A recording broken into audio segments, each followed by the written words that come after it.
viva! Viva! Eersterust, viva! Down with drugs, down! Down with drugs, down! Thank you very much. You may be seated.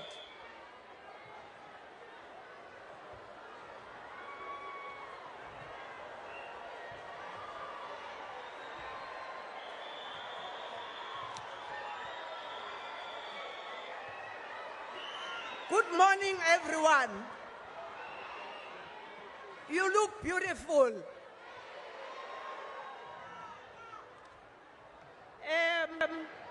Without a waste of time, we're going to ask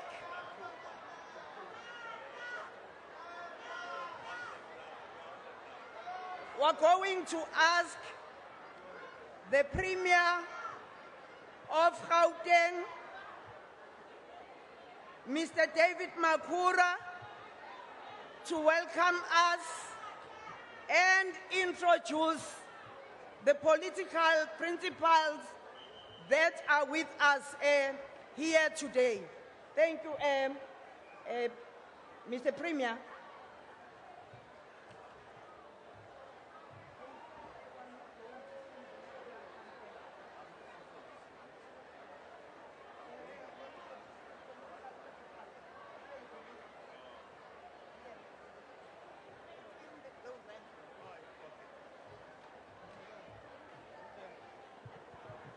Goeiemôre. Goeiemôre, Eersterust. Good morning, Eersterust. Good morning, Eersterust. I can't hear you properly. Goeiemôre, Eersterust. Okay, I just want all of you to say, Goeiemôre, President Zuma.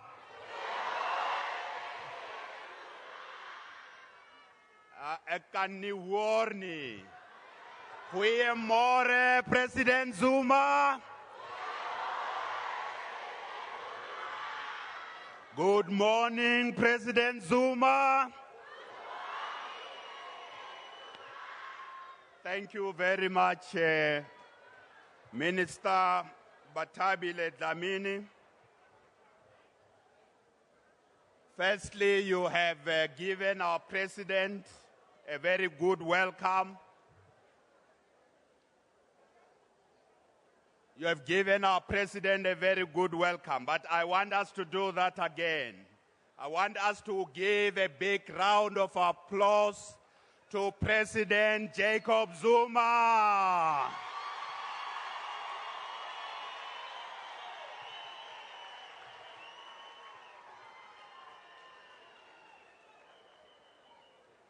Down with drugs, down. Down with drugs, down. I want us to also welcome the following ministers. Let us give a big round of applause to Minister Batabile Dlamini.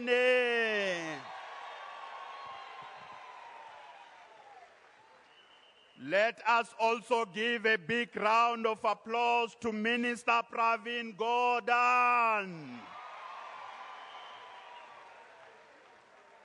You have seen Minister Dlamini. I want the Minister of Local Government to stand up. Kokta Minister Pravin Gordhan. I also want us to give a big round of applause to Minister David Mahlobo. That's our Minister of State Security. Let us also give a big round of applause to Minister Angie Motshekga, the Minister of Education. Let's give a big round of applause to Minister Nkosinathi Nhleko. That's the Minister of Police. We want the police here. We want the police to deal with the drug lords. We want the police to find those who are giving our children drugs. We want to root out corrupt police in our police service. Let us also give a big round of applause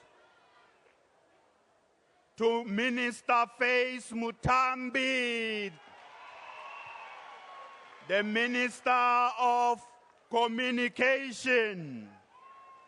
I also want us to give a big round of applause to the Deputy Minister of Higher Education, Deputy Minister Mduduzi Manana. Let us also give a big round of applause to the Deputy Minister in the Presidency, Deputy Minister Buti Manamela. That is the Deputy Minister responsible for youth hater, youth hater. Hater, young people hater. Uzoitola kanjani. Uzoitola kanjani uhlele khoneni. Uzoitola kanjani. Ja, ons moet praat, ons moet praat. Ons moet praat, Jason. I also want us to welcome the MEC for Social Development, MEC Faith Mazibuko. I want us to also welcome the Deputy Minister of Sports and Recreation, Deputy Minister Oosthuizen. Let us welcome the Mayor of Tshwane, Mayor Hosien Tsuramkhupa. Heita, Mayor, Heita. Ukhandet, Mayor, Ukhandet. Sharp, the Mayor says that's sharp, sharp, sharp, sharp. Thank you very much. We have welcomed all our dignitaries, our ministers, our deputy ministers, our MECs who are present, and our mayor. We have a lot more, our councillors, including councillors in charge of different portfolios in the city of Tshwane. We also have our religious leaders. I want all the religious leaders to stand up. Religious leaders, please stand up. We welcome you. Let us give a big, big round of applause to our religious leaders. Now that's the live broadcast there. We'll cross there as soon as we get President Zuma up and running and to hear his speech. We'll go back to that a little bit later, so you have to stay tuned. But let's take... Deputy Minister, the chairperson, Minister, I think I have done my job. We also know that we have many government officials who are here from national government. Let me just give a special privilege.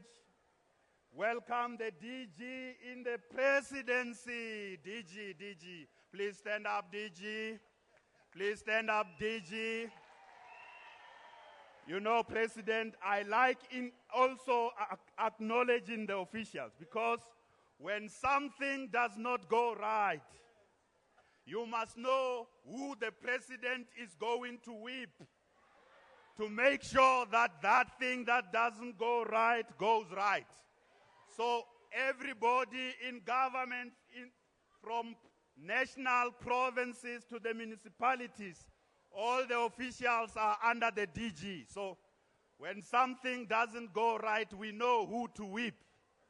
Thank you very much. Thank you very much. Baya danki. Baya danki.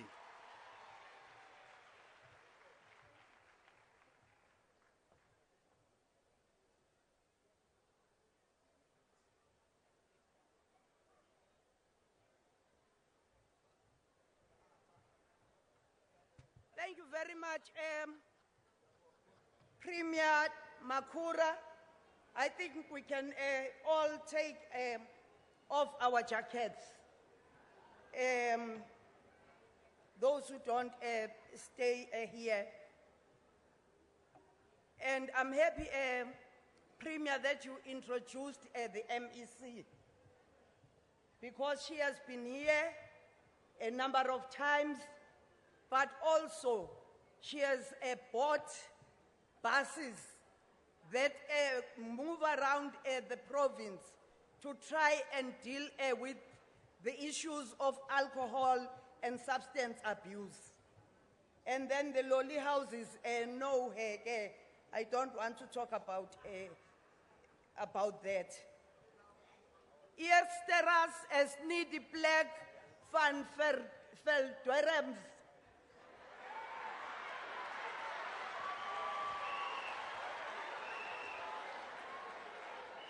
Eersterust as needy black van Veldwerms. You must say so too. Eersterust as needy black van Veldwerms. Yeah. I'm trying my best. We are going to ask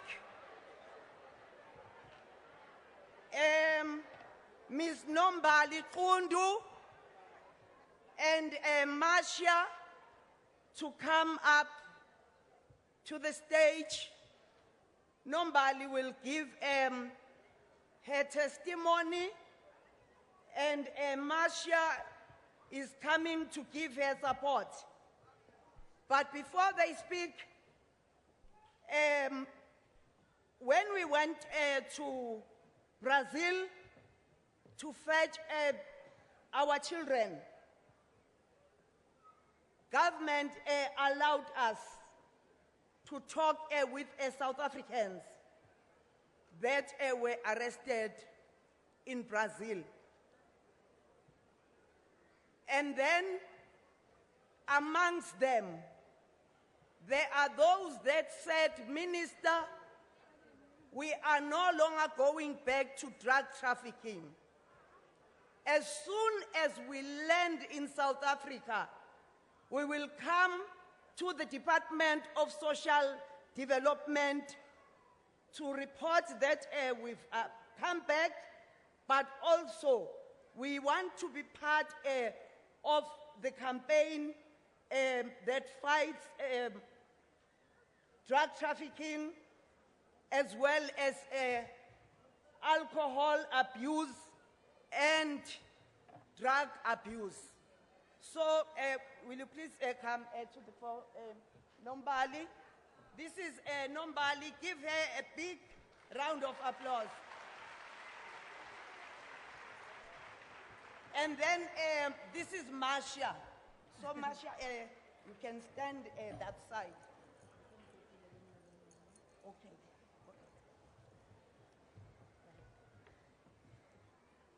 Ngicela ukubulisa ubaba President Jacob Zuma, Program Director, Minister Bathabile Dlamini, and ama ministers, deputy ministers. Ngibulise Executive Mayor yaseTshwane ubaba uRamakgope and his executive. Ngibulise nabantu baseTshwane. Ninjani bantu baseTshwane sizonibona namhlanje. I want you to song that. Awu, hayi ke. Tshwane sanibonani. Ninjani Tshwane. Dumelang koTshwane. Igama lami nguNombali Doris Kundu.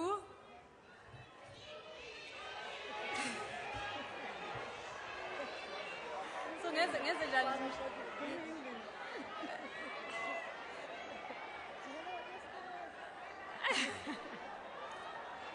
My name is Nombali Doris Kundu. Good morning. Goeiemorgen.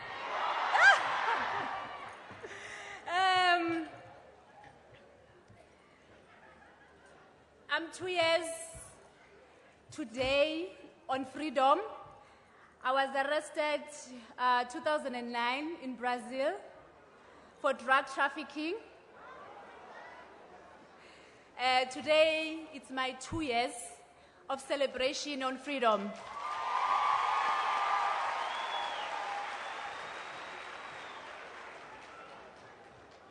The reason of me being here, I came to give you my love. The love that I'm going to give you is the love that Mama Batabile gave me when I was in Brazil. She came to pick up the babies. We met with Mama Batabile in Brazil. She took her time to come and see the mothers or South African women that were arrested in Brazil. So I was part of them. In short, I just want to say, this is my time that I'm giving you. Time means love, attention, my present, and also to encourage our children, parents, mothers and fathers, for them not to be in wrong situations or not in drugs. We have to give our children love more than anything. We have to give our children time. That is love. We give them the things that they need outside. They have to get them at home before they get them outside.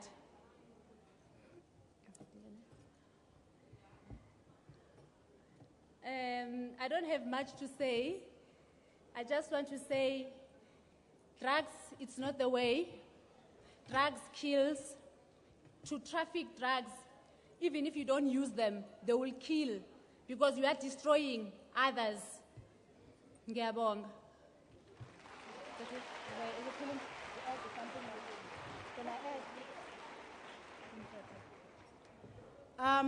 Those of you who were earlier on have seen me already. I have spoken. I just want to emphasize that it is not because you take drugs in your system that destroys you. Carrying them as well, bringing them into your communities, it is not worth it. Whether you're selling them for profits or you're selling for anything, the embarrassment that you're causing to your family, the embarrassment that you bring to your community, when you're carrying them from overseas and bringing them here, the embarrassment that you bring to your country, it is not worth it.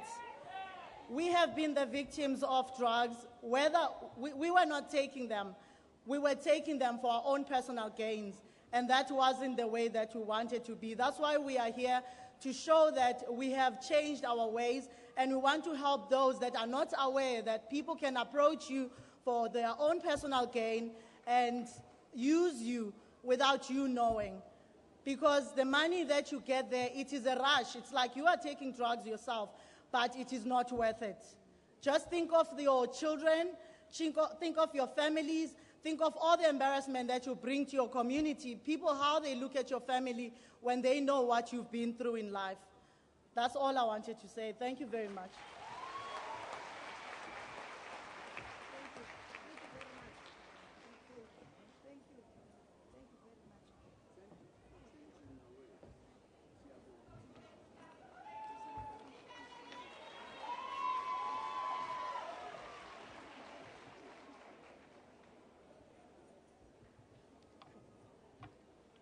Thank you very much, Nombali and Marcia. We highly appreciate that you are able to talk to our children about this. And maybe one other thing that we must know. South Africans know their rights. So when we went to prison, they spoke to us about their rights and how were they violated in Brazil. And we said to them, the minute you put your foot on the soil of another country, you don't have the rights of your country. And then secondly, there were women there who thought they would be coming back home soon, some married, and their husbands did not know that they are in prison. And they said to us, please don't tell them that we are here. So this is a difficult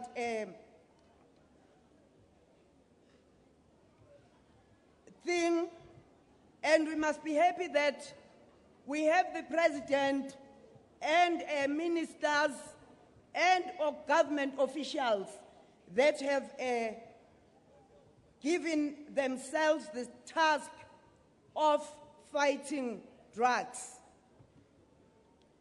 Ayobayo Eersterust. Ayobayo Eersterust. Ek is reg sonder dwelms. Ja.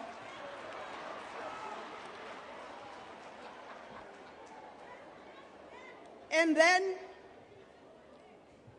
now we have to be attentive, listen, because our president is going to speak to us.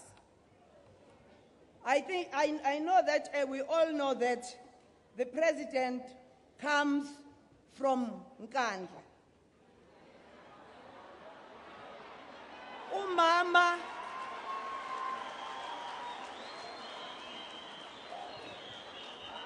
Umama ka president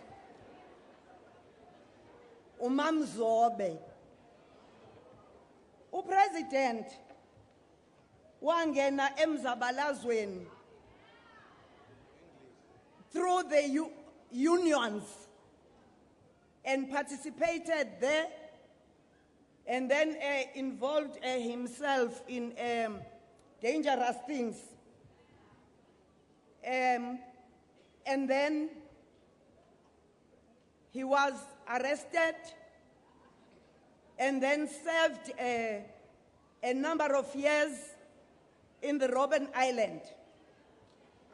And then when he was released from the Robben Island, he continued with the struggle. And then when they wanted to arrest him again, he went out of the country.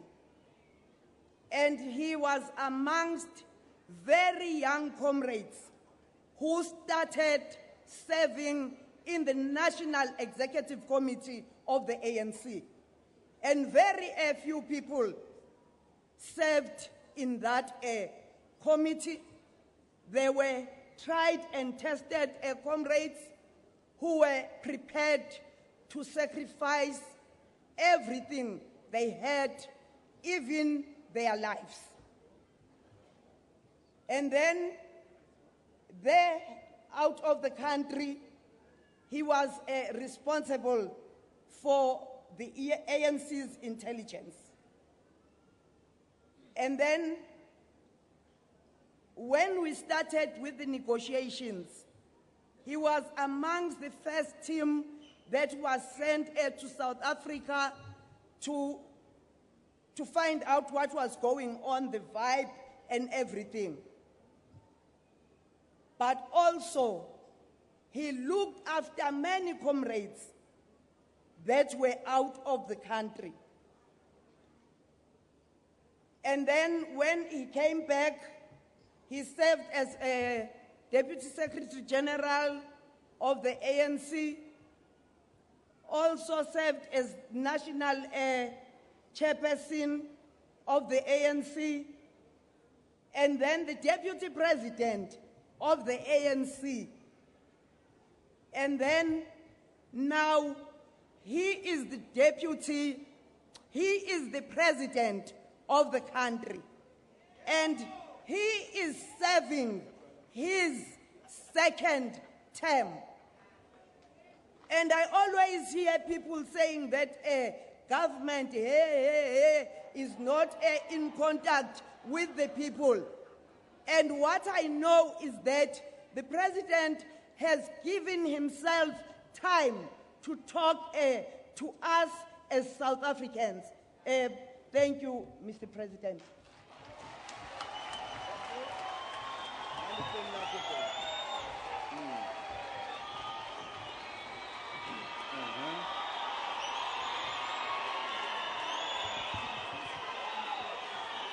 Thank you. Jacob Somerset.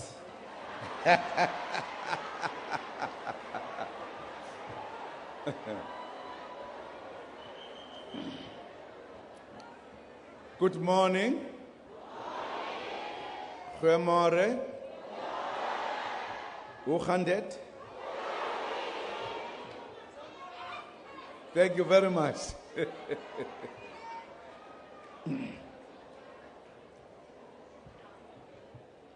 Program Director, Minister Batabile Dlamini,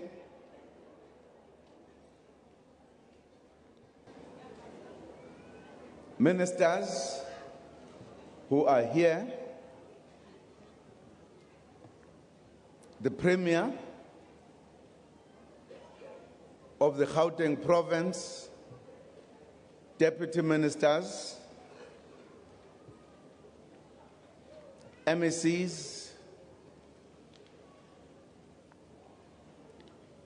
the Executive Mayor of Tshwane, MMCs and councillors,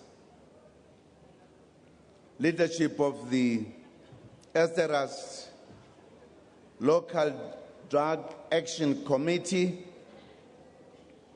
religious leaders who are with us here, and I also saw traditional leaders coming in, community leaders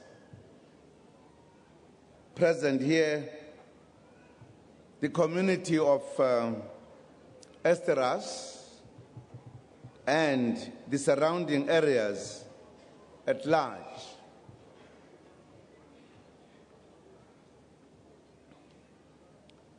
I'm happy to be back in this community once again.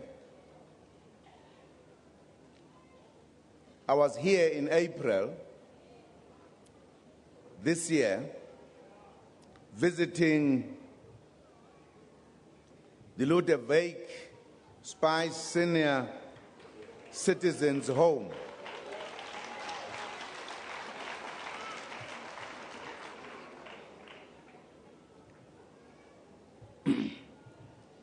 I had a long time to discuss with the senior citizens and ask them to do some homework. And some of them have done some homework.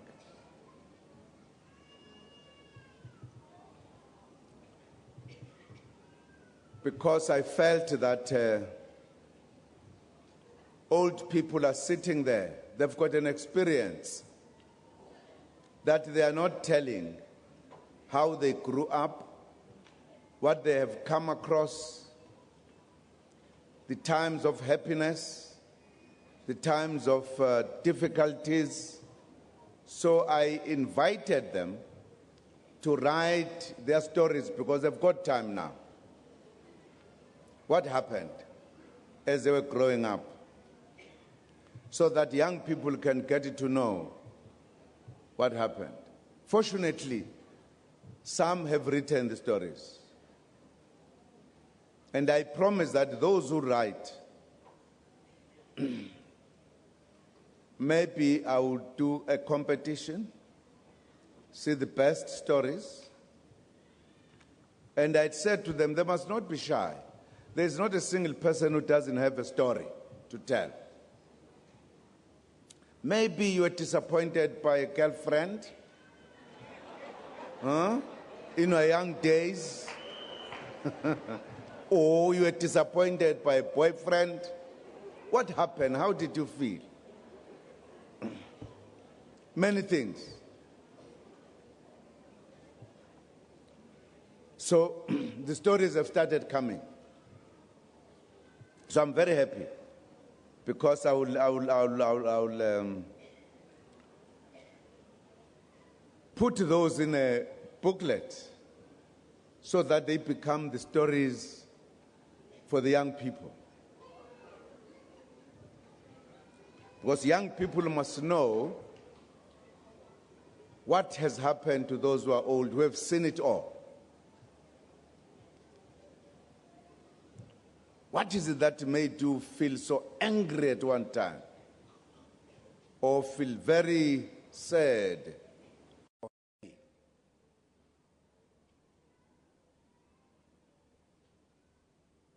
We grew up during the apartheid times.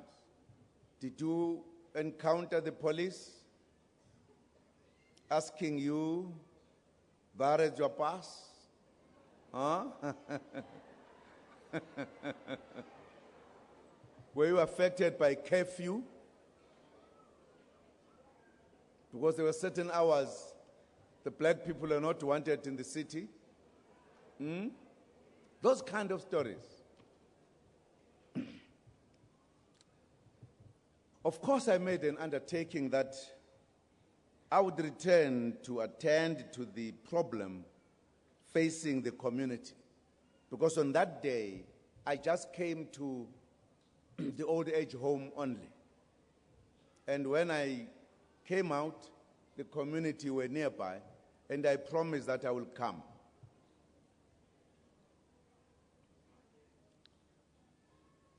To be with you,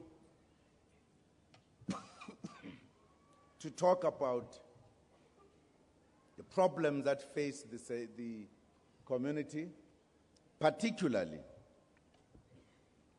the drugs and substance abuse, which I'd heard are a problem affecting in the main the youth development in general and the community. In particular, because if young people take drugs, their development is not complete. And some of them don't even enjoy the life that I'm talking about with the old people. You can imagine if you were taking drugs and you were a young person, when I find you in an old age home, I say, tell the story. What is your experience as you grew up? What can you say? I was taking drugs. Is that a story to tell? No. Absolutely.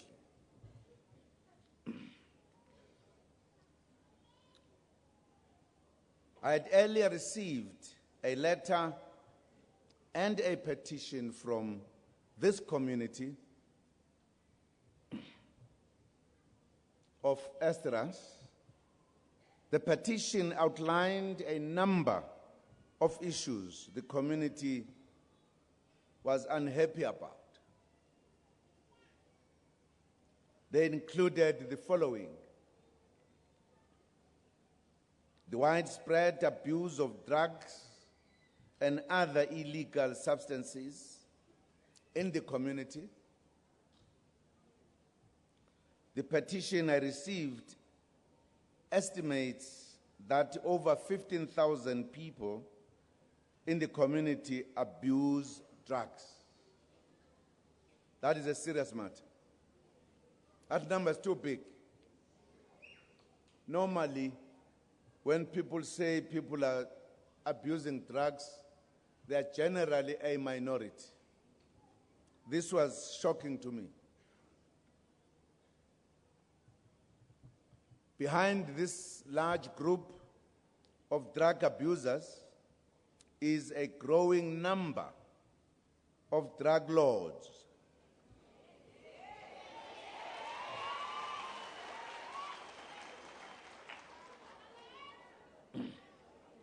who sell drugs to the young and old without being arrested.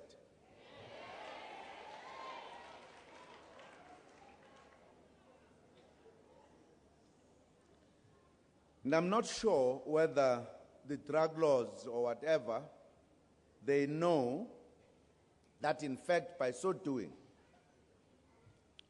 they are destroying the society.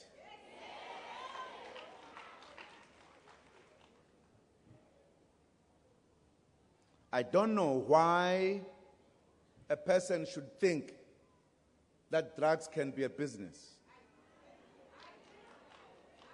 Something is wrong.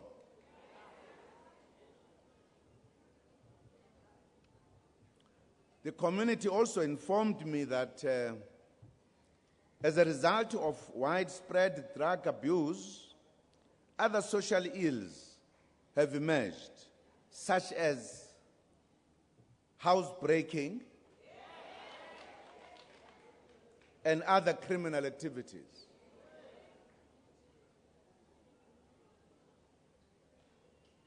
Other issues raised were the shortage of housing,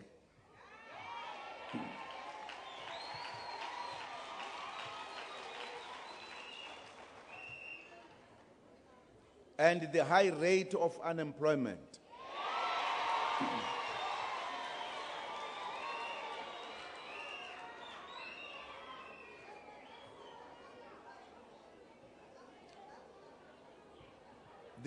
The community also called on government to establish multipurpose community center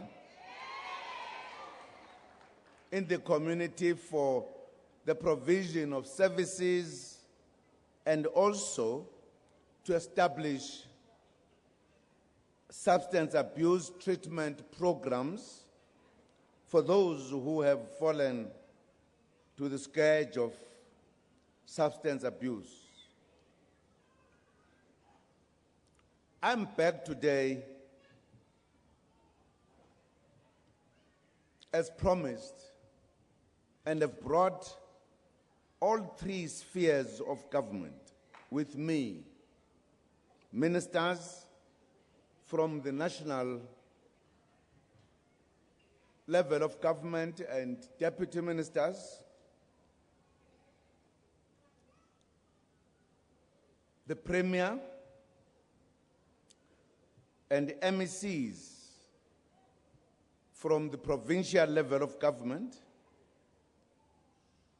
the executive mayor of Tshwane, and councillors, and MECs, and senior officials of all three levels of government. Very important to do so, because I wanted government that you have made a call that must help to be here, to hear you. As people say, to hear it from the horse's mouth. I'm very careful.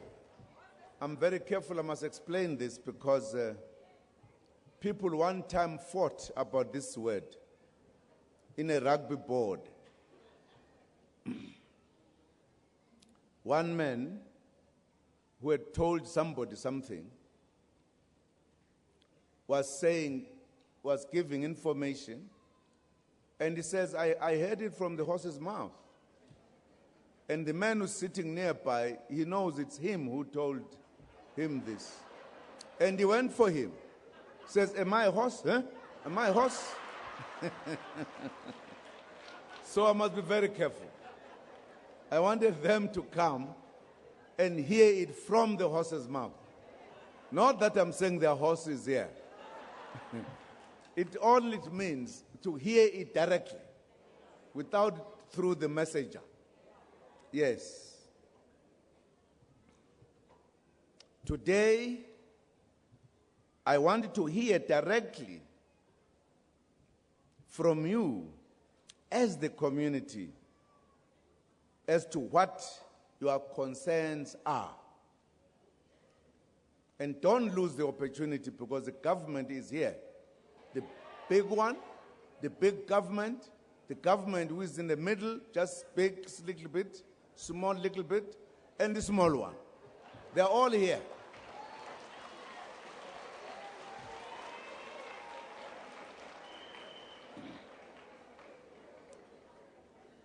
I love to explain this because as a young man,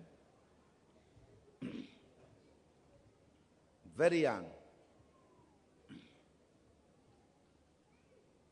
when after 1998 elections, when the National Party took over government, they introduced very repressive laws. And there was a song that was sung in Zulu that the laws of Malan are ill-treating us. Mthetho kaMalan is patency, masazi la sofela khona. We don't know where we will die. And I thought, who is this Malan? So I asked my grandmother, who never said she did not know anything. Whatever I asked, she gave me an answer. Very clever answer, and I believed it. So I said to her, who is this Malan? She says, hey, it's government. I did not know what is government. I said, who is government? He says, he's a very huge man who stays in Pretoria. Very big. So that was my description of what government is. He's a huge man, bigger than anybody else. But you're a very clever old lady. And I think all old ladies are very clever. When a grandchild asks a question, they don't say, I don't know. They give the answer. And I heard people at that time talking about science and scientists. So I did not know what is this. I asked my grandmother, what is a scientist? She says, hey, those are very serious people. Very clever people. They've got big heads like this. Up to this day, I haven't seen a scientist with a big head. And I believed it. So when I went to town, I was looking for big heads. I never saw a single one. Because she couldn't say, I don't know Mtanam. She must know. So the purpose of the Imbizo today, our coming together here, this gathering, is for us to communicate directly with the public without intermediaries and to solve problems together. So, at a given time, we would want to give you the time. And I take it, Director of the program, that there must be some people who have been identified who will be able to present the problems and challenges of the community, who will represent the community. Because if we said everyone must talk, as you can see how many we are, we could budget for a month. Because there are many problems. I'm just hoping that those who have been identified will be able to articulate the problems. But in the main, the problem is about drugs. Drug abuse, what can be done? How could we work together to stop this killer? And then, of course, other issues, as I indicated, which were in the petition that was written to me, relates to things that are in the hands of different departments. So some departments later will stand up to respond to those issues. From all of them, from national, provincial, as well as local government. I always say, this government is your government.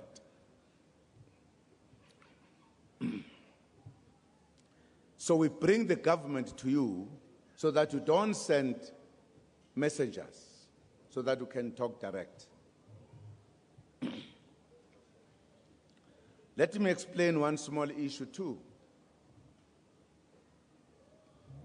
I was in Imbizo like this gathering, and somebody had things to say.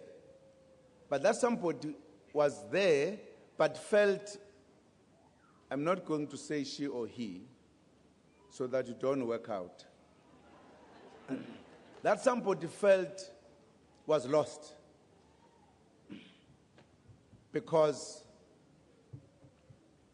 this somebody had seen me campaigning for elections, and I was campaigning for the ANC. And this somebody was not ANC. And this somebody had not voted for the ANC. So decided I don't belong here, kept quiet. And I got to know. So I asked somebody, well, somebody said, well, there's somebody here has things to say, but afraid. So I said, why are you not talking? He says, no. I did not want to disturb the ANC meeting. I said, who said this is an ANC meeting? This is a meeting of the community. Why do you think this is an ANC meeting? No, I saw you campaigning for the ANC. I said, yes, I was campaigning to become a state president. If you're a state president, you're a president of every citizen. The ANC itself, once it wins elections, it set up government, and that government is government of the people. So don't be afraid. It's your government. We govern everything. Even the DA, which is an opposition in parliament, we are governing them as well. Because we are a government. It's the truth. It's just the truth. That's why, if I come here, I can't wear ANC things. I can do that in the ANC meeting. Here, I'm government. So don't be afraid. It's up to you whether you love the government or you don't. But whether you love it or you don't, is the government for 5 years.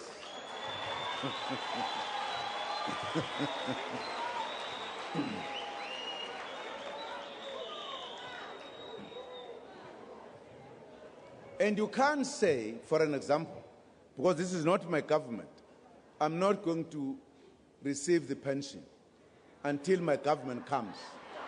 I was very serious.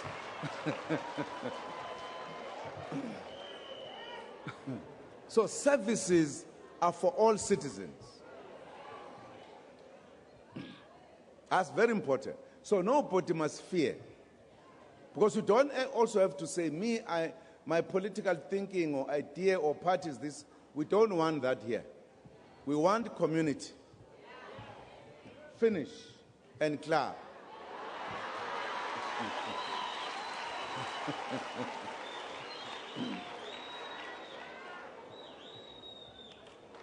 So, I'll give over to the director of the program so that we get an opportunity to hear the community on the issues that worry the community a great deal. She knows how this will be done. They have stopped me from doing it. Or they say I take a long time because I want everybody to speak. At times it becomes chaos if all people raise hands at the same time. And we have few hours, we don't have the whole month. So they are very clever. So they've got a system that will cover everyone. If you are not among those who have been identified, you can only raise a hand because you think there is a very, very important point that has not been covered.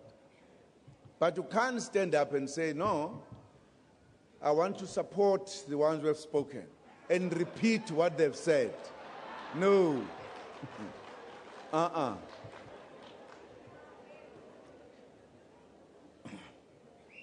Ons wormos, ne?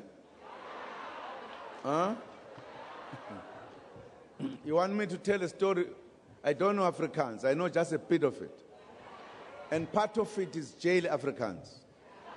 You know, rough lapa. And I'm saying this because I was here in Pretoria, 1963, arrested for political activities. I learned first words of Afrikaans. And I was asked a question. And those days, our names, like us, were Kafars. And the warders came and said, Kafar, where is your car key? And I said, why should I have a car key? Now I'm thinking to myself, you know.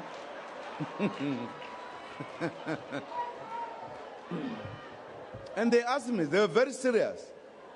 On Fra, where is your car key? And I did not understand. So I said, well, I don't understand. They beat me up. Englishman. Ngizwa nje lokho kuphela. Hey, kunzima la babuya la bakafar, where is your car key? And I said, yeah, angisazi isibhunu in Zulu. Bangishaya. Yeah. When they were coming back for the fourth time, I realized this is very serious. They are not leaving me alone at all. So I was thinking, I remember that there's a ticket that was given to me at the reception, which is written why we are here, blah, blah. I took it out literally guessing because I was in trouble. Once I took it out, they said, Moi, Kafa, Moi.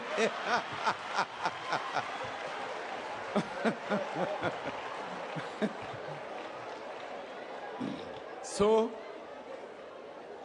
I learned without a teacher what is a card, and that the word moi was a word of appreciation. No teacher told me that. And they said, warm so. I straight, you know. Nobody taught me that. I warm so. And you don't know. There was a prisoner outside carrying a bundle of blankets. Then they thought, now somebody should come and interpret. So they tell this man, tell this person, this is a cell, it's clean, blah, blah, blah. And this man, I did not know a word of Sotho. And this man starts saying, that day, home for it. I've been beaten enough. Speak Zulu. Hey, this chap was scratching his head. He did not know Zulu either. His Zulu was walking on his stomach. So, I'm just telling you that my Afrikaans I learned very hard. Very hard. But that was even better. Let me tell you the last one. I used to think that everybody from Cape Town knows Afrikaans. And here were these guys coming from Cape Town. We're detained together. And in prison, we're not allowed. We're in New Lock prison. We're not allowed to make noise. Now, we are making noise. We always steal, you know, make noise. Because in prison, what do you do? Just sit. We're under 90 days detention. So we make noise. We've got one man among us who knew Afrikaans. All of us did not know. So because we can hear them when they close the gates, you know, the keys are making noise, etc. At the end, they wanted to catch us. Who? Because we are staying in different cells. Which cell make noise? So they pretended they were closing the hacks. You know, there is a hack, the gate, hack. And they were not closing them. And we started making noise, wow, wow, wow, wow. And they just pulled them aside, came closer, and they found our door. So this man opened very slowly so that we don't hear. By the time we saw the doors just opening, and he asked a question in Afrikaans. Wie mag raciso? Huh? Wie mag raciso? Now among us, this fellow from Cape Town, his name was Russell. So he said, yes, sir, I'm Russell, sir.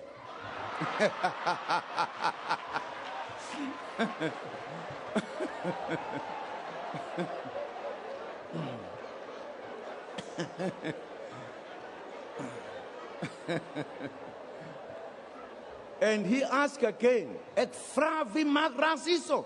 Says, "My name is Russell, sir." "Yes, sir." And he realized there's a problem in communication.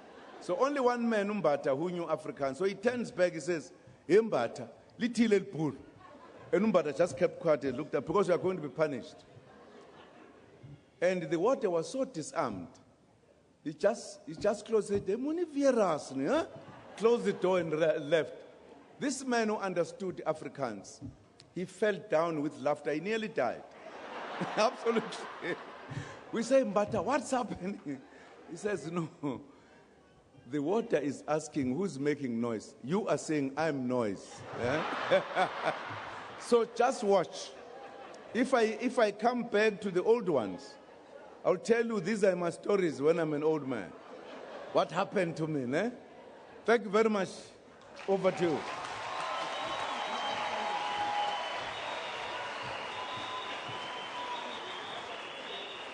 Let's again give our president a big round of applause.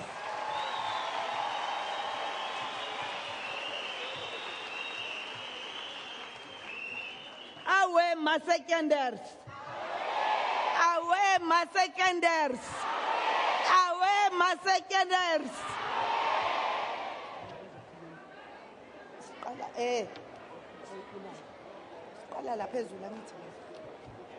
Okay.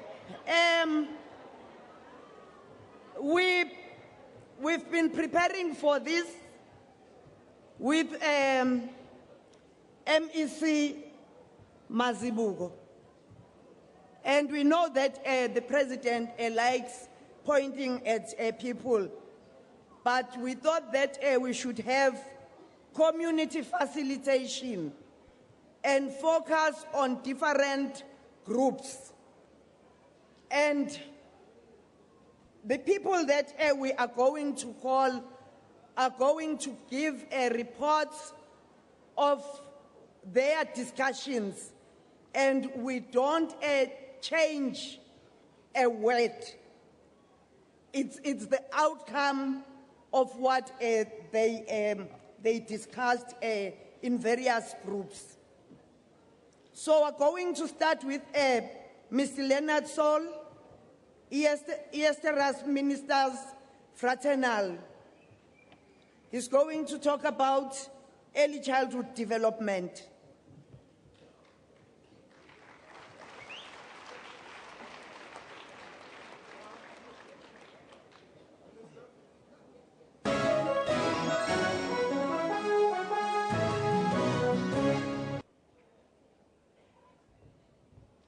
Okay, Ms. Josina Telly, Concerned Parents Association of Eersterust, Community Safety Nets. You'll have to excuse me, people. In my culture, I can never give my back to the people I'm going to speak to.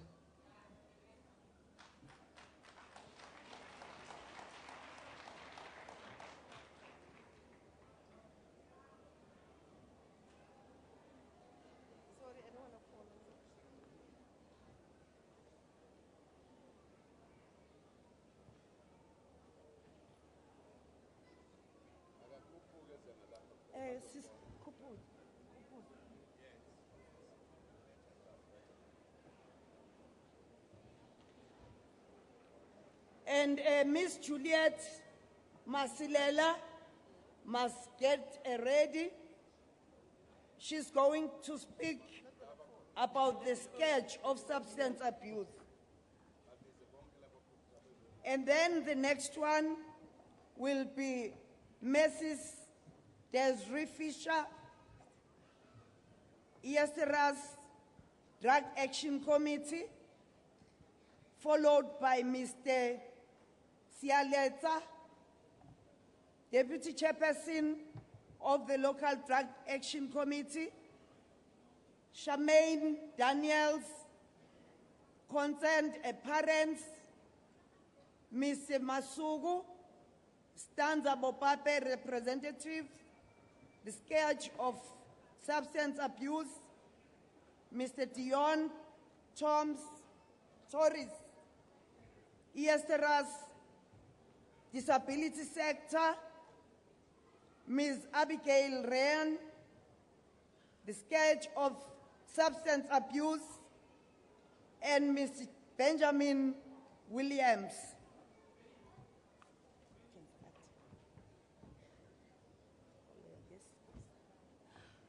Morning, everybody. Mr. President, the Honorable,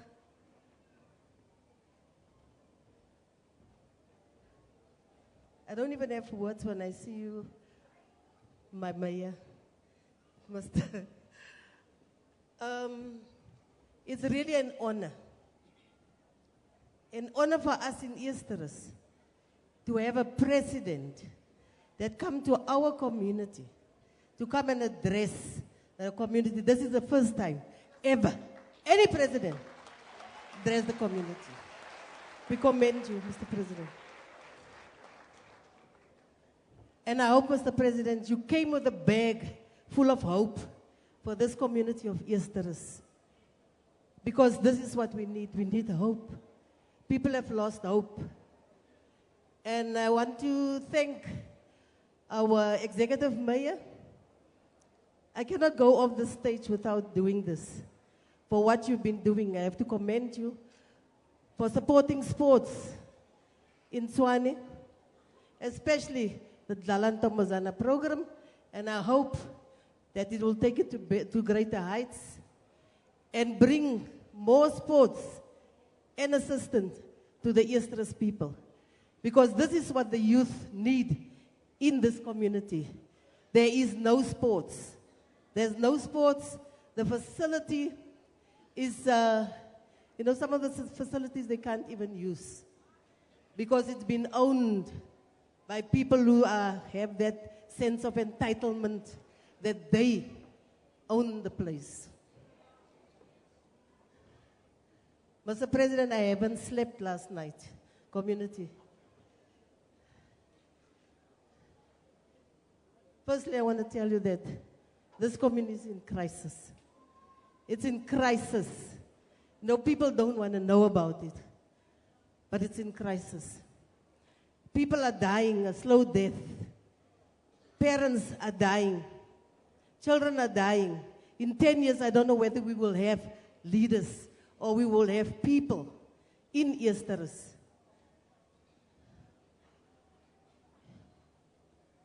Our children who are on drugs are abusing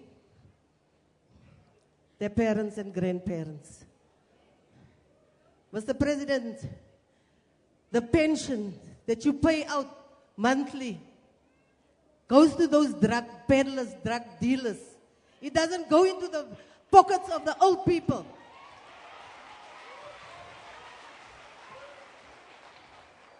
Because their children and grandchildren take that money from them to pay for the drugs that they are using. They steal it, and if they can't get it, they beat up the poor people, their grandparents. They beat them up. Some even get raped because they don't want to give them the money. It's a sad story in Eersterust. I don't know if other communities are like this, but Eersterust is in crisis. They're really in crisis. The poor young girls, they've been stripped of their dignity. They've been stripped of their pride because they have been raped every day of their lives. They have to pay for what those drug dealers do for their families, for their community. Some parents don't even realize that they are selling their children. They don't realize it. And it's sad because those children grow up being abused. They don't even know that they are abused. For them, it's a way of life. They grow up, they become mothers. Their children grow up becoming this, go in that same cycle. In that same cycle. Yes, single parents that are working, Mr. President. They have to leave their children at home. When they come from school, that 7, 8-year-old girl is alone at home. What happens to her? Because the parents cannot afford the aftercare, which is so expensive. They cannot afford it. So those children, those drug peddlers, those drug users, they know those children are alone. They are not protective. We need protection for these children in Eersterust, Mr. President.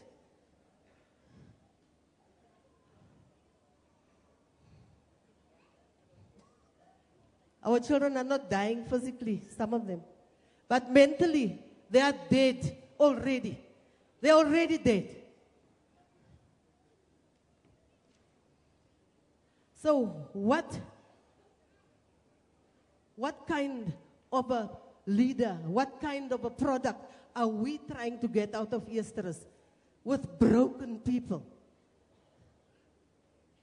These people are broken. And it's sad. It's sad because there's no help for them. There's no help for them. We need help. We want to bring sports in this community to try and help and assist these drug addicts. Our children who are drug addicts, it's okay to send them away. But they're coming back to the same community. They're coming back to the same community. To the same friends. We need programs, Mr. President. We need programs to assist those kids.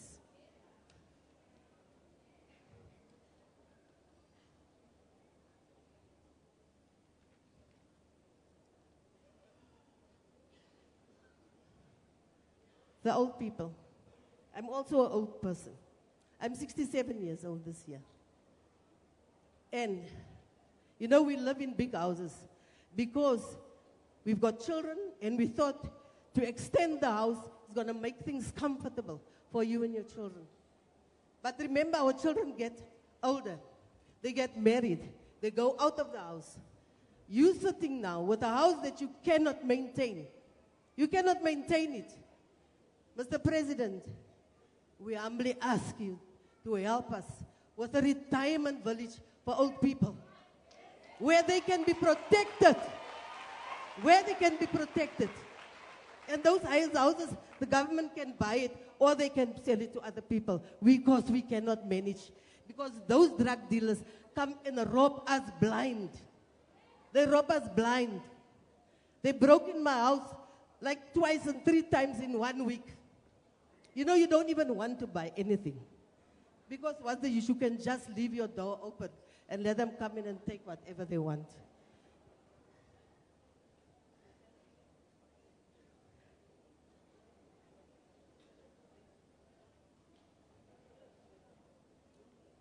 Our Honorable Mayor, I want to thank you for the multi-purpose center that you've given to the concerned parents, because that is a much needed space for our children, for them to come to a place where they can have peace, because some of them, their brothers and sisters are on drugs. They have no peace in the house. They cannot even study. They don't have a place where they can play or just relax and forget about what's happening at home. We need programs. We need a lot of programs for these young people to keep them active and busy.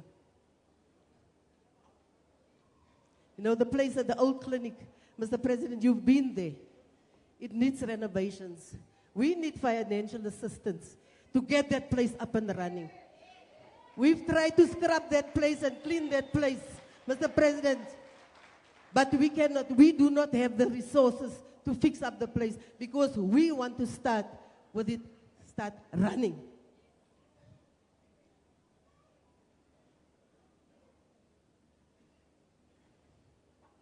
I want to call up somebody, Mr. President, if I may. Bronte Black. This is not just old people on how they feel. It's a young girl of 13 years old. I want her to tell you what she feels. Bronte, Black. Move it.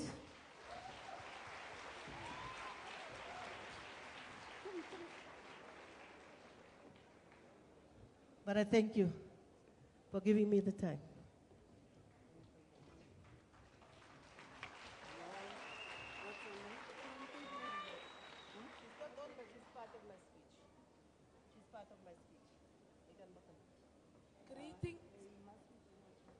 Greetings to everyone that's here.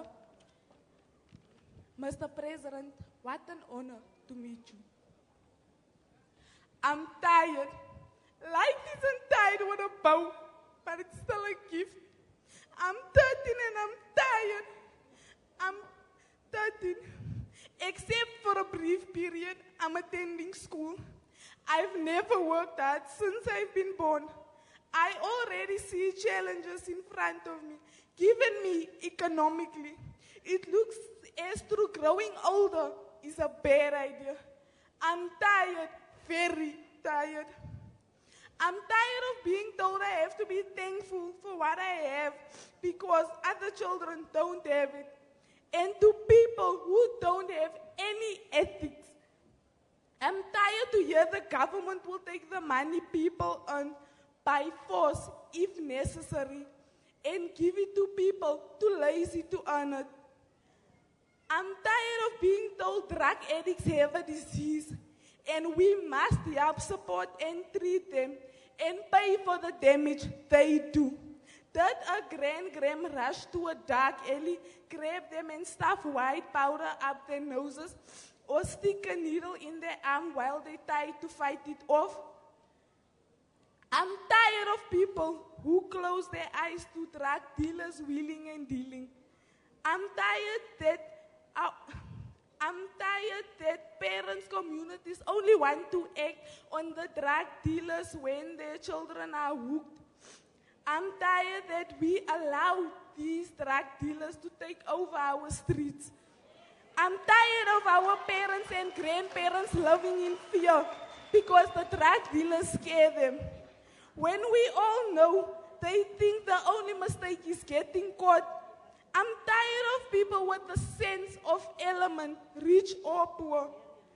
I'm really tired of people who don't take responsibilities for their lives and actions. I'm tired of them blaming the government, apartheid, or discrimination for or whatever their problems. I am also tired of young girls who become pregnant because they think they can keep a man. Or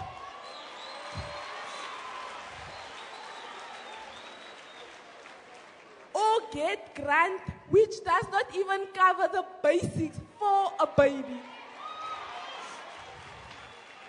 I'm also tired and fed up with seeing young boys and girls in their teens and early 20s break themselves with tattoos and face tubes, thereby making themselves unemployable and claiming money from the government. Yes, I am damn tired.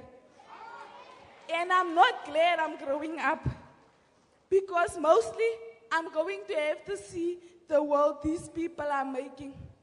I'm so glad for a few children who are strong and don't allow peer pressure to change them. I'm tired of the bad company that teenagers keep teenagers involving themselves with bad company and not realizing the danger they put themselves in. I'm tired of people who do unpleasant things towards other people just to impress their friends. I thank God to the ones who support system that keeps them on their toes, who make sure that we don't buckle under lives of today. I'm tired, I'm tired, I'm tired. Thank you very much.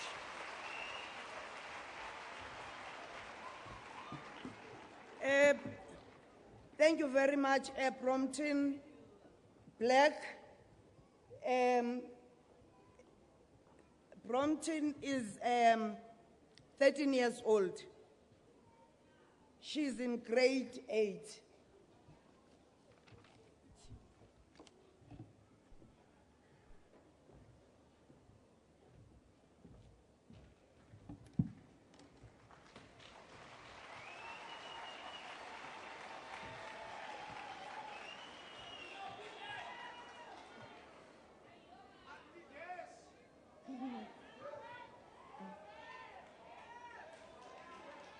Honorable President Jacob Zuma, government dignitaries, community leaders, community of Eersterust, our neighbors and visitors, good afternoon, and all protocol observed. On behalf of the Eersterust Local Drug Action Committee, we would like to thank you, Mr. President, for your interest in our petition and your visit to our community. We don't take your interest and allegiance lightly. Mr. President, it is with a heavy heart that I speak to you about the issue of substance abuse in Eersterust. This scourge has become a plague, and without immediate and proactive interventions, the future prospects of many of our families are hopeless. From a door-to-door campaign in February 2014, it is estimated that there is a population of 15,000 substance abusers of all sorts in Eersterust. The numbers are growing at an alarming rate. Many of the addicts I'm speaking about are school learners, and we know that it is difficult for them to resist when they are overwhelmed with the flood of substances around them. For the most part, they are good children and desirous of doing what is good and right. But the very life of their being is threatened by the large numbers of seemingly powerful and unstoppable drug force here in Eersterust, who regard them as a supply and demand commodity. Mr. President, a large number of young girls in Eersterust are addicted and are vulnerable to falling pregnant, and we are extremely worried about this issue, as children born of addicted mothers come into the world under a terrible handicap. Many of these children will doubtless, throughout their lives, be cared for by public expense, and it goes without saying that we will bear the unbearable burden as their parents. Mr. President, the future prospects of our vulnerable boys and men are hopeless if they are not helped soon. Because of their situation, unemployed, addicted, unqualified, untrained, criminally inclined, and being used as drug pushers to maintain their habits, they will possibly rot in jail or pass away untimely. In the most cases, the death and destruction that substance abuse brings to human beings is not swift, but rather it follows a long period spent in misery and pain and regret to both substance abusers and their families. But even more serious, Mr. President, is the manner in which the gift of life is being so wickedly abused by drug dealers who without care or concern, are feeding human beings lethal cocktails of concoctions. They definitely need to pay the price for what they're doing to our beloved children. Without exception, Mr. President, we wish to mention that the Department of Social Development has helped us with the groundwork in Eersterust, and we would like to thank Minister Dlamini and MEC Faith Mazibuko for their commitment to our community. Needless to say that we are nowhere near in addressing the challenge at hand, as it has gone too far and too wide and too deep and will need more than a dipstick approach. Mr. President, from our side in Eersterust, we have done a number of successful interventions. Together with the SABC, and in particular General Sisikwi and his cluster, we have stopped the gang wars in Eersterust. We have done many substance abuse awareness and education campaigns. We have done 3 research projects in conjunction with the Human Sciences Research Council and the Institute for Security Studies. We have gathered intelligence about drug dealers and have given it to the SABC and other regulatory bodies. We have facilitated the placement of more than 500 addicts in various government-funded and private rehabilitation centers. In this regard, the faith-based institutions have proven to be the most successful, and I am sure that the ministers of education will be delighted to learn that the model that they have applied was based on education and training. We've established a framework for family support groups and have facilitated parenting training programs. We have revitalized the vulnerable sectors of Eersterust and are in the process of helping them to establish working groups and cooperatives. Together with the City of Tshwane and the schools in Eersterust, we have launched the Eersterust Pro Health campaign, which focuses on sports in schools, sporting achievements, and their parents. which have already yielded a number of notable achievements. With much difficulty and opposition, we have established the Eersterust Coalition, comprising of the majority of stakeholders in Eersterust. Under the leadership of the Eersterust Ministers Fraternal, we launched the Eersterust Moral Regeneration Plan in 2006, which has become a blueprint for change and development. Mr. President, we are also proud to mention that under the auspices of the Concerned Parents Association of Eersterust, we have established a multi-purpose community center. I would like to pause at this point to acknowledge the critical role of our executive Mayor Ramagopa and his mayoral committee. Mr. President, besides the glimmer of hope that you have given to the community of Eersterust today, we are now looking to you to implement the immediate and long-term interventions we envisaged in our petition to you. Firstly, Mr. President, we need a tactical SABC staff team here in Eersterust to remove drug dealers. And Mr. President, I'm sure that is Operation Fiela. The second issue is, Mr. President, we need to put our drug addicts into detox centers this week, at least 500 as a start. Mr. President, given the importance of education and training, we have the view that it is possible to migrate Prosperity Secondary School to a TVET, as it was instituted for that purpose. Mr. President, we need funding for the multi-purpose center so that we can foster a functional safety net. Mr. President, in the long term, because millions of lives are at stake, and we will lose a generation of children, not only here in Eersterust, but in the country as a whole, we appeal to you to establish a commission of inquiry to gather information about the operation of existing laws and to investigate the social, educational, legal, and other aspects relating to the demand and supply of both legal and illegal substances in South Africa. Ultimately, Mr. President, broken bones will mend and will function again in a normal way, but a mind damaged by drugs or a body weakened or distorted by these evil artifacts will not be repaired easily. The drug-induced destruction of self-worth and self-confidence for human beings is almost impossible to restore. The impact on families is ravaging and inhumane, and we speak from experience. I thank you again, Honorable President.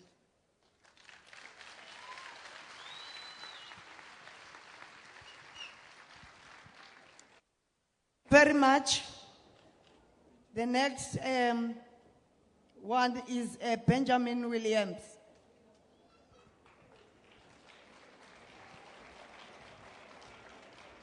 Good afternoon, ladies and gentlemen. My name is Benjamin William, as you know. I take by here the chance to greet the Honorable President of South Africa. We greet you and welcome you, and all dignitaries, ladies and gentlemen, all protocol observed. I will start by the dialogues that we had during the weeks in Eersterust at the Civic Center.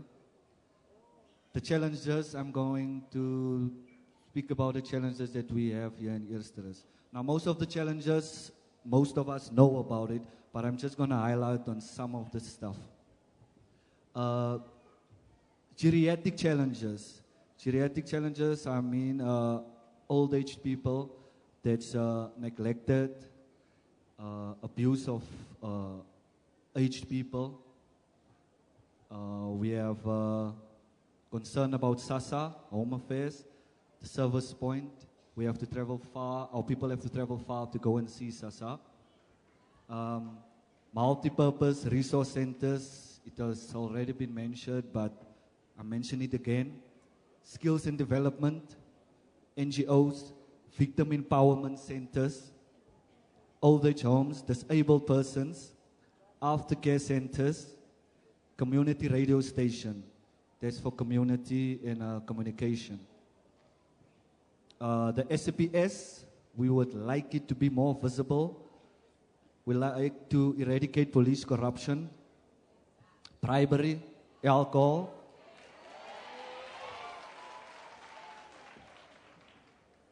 Our concern is also there's limited resources of the police stations.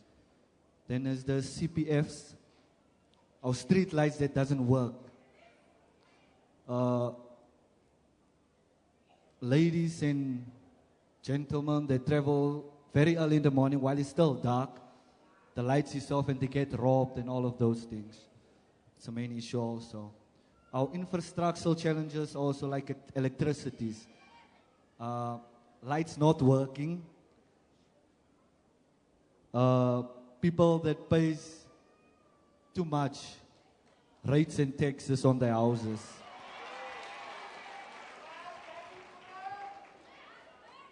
Our challenge is insufficient housing. Houses were built 31 years ago in Eersterust, so we don't have houses. Our cemetery in Eersterust, where our loved ones are buried, are full. We don't have place to bury our people.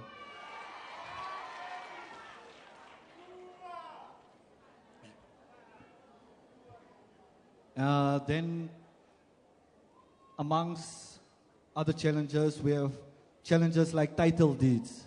People are still waiting for title deeds and they have been paying for all these years.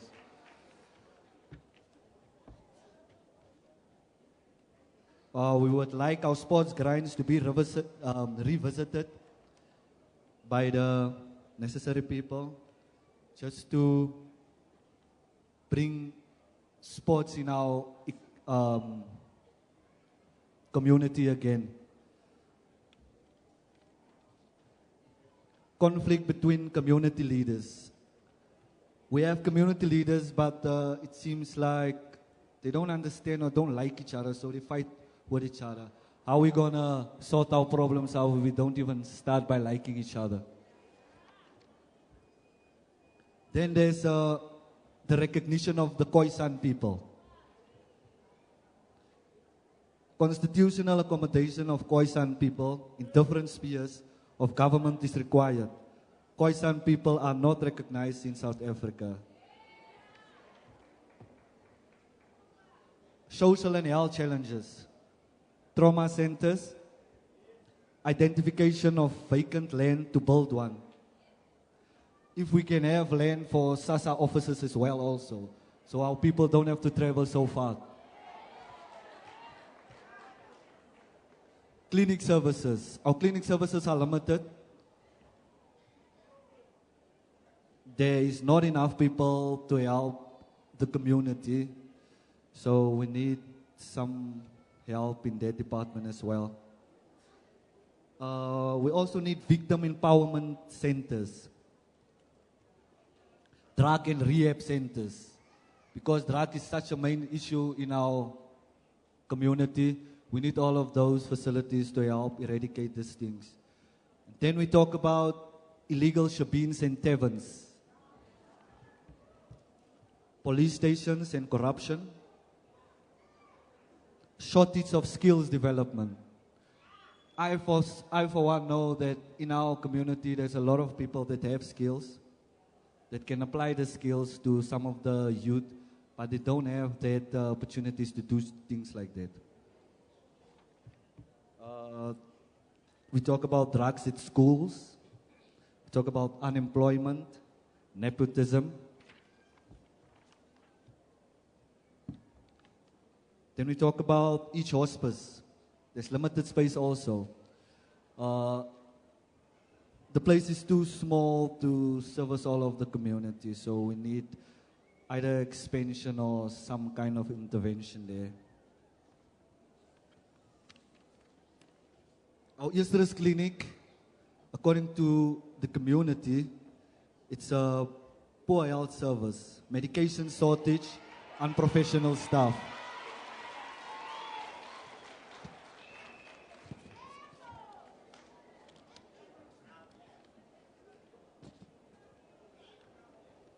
I think that's most of the challenges that we have. The rest of the people that's followed by after me will tell you about the other challenges, and we also worked out solutions on how to deal with these challenges that we have in Eersterust.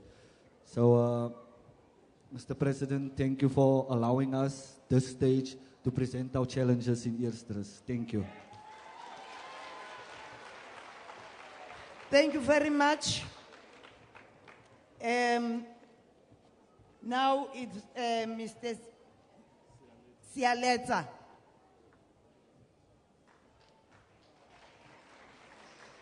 Ayeye nyaupe ayeye.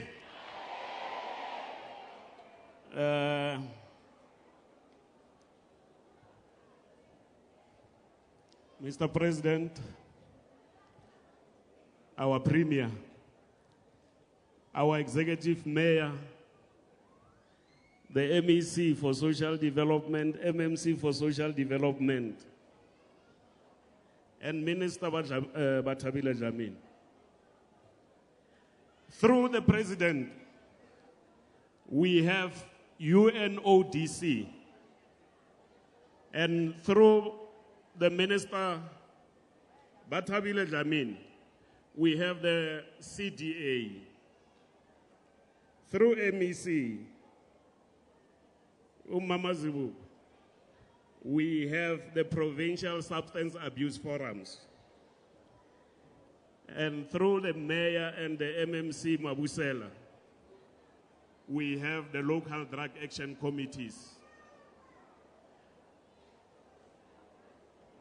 We are doing the awareness programs.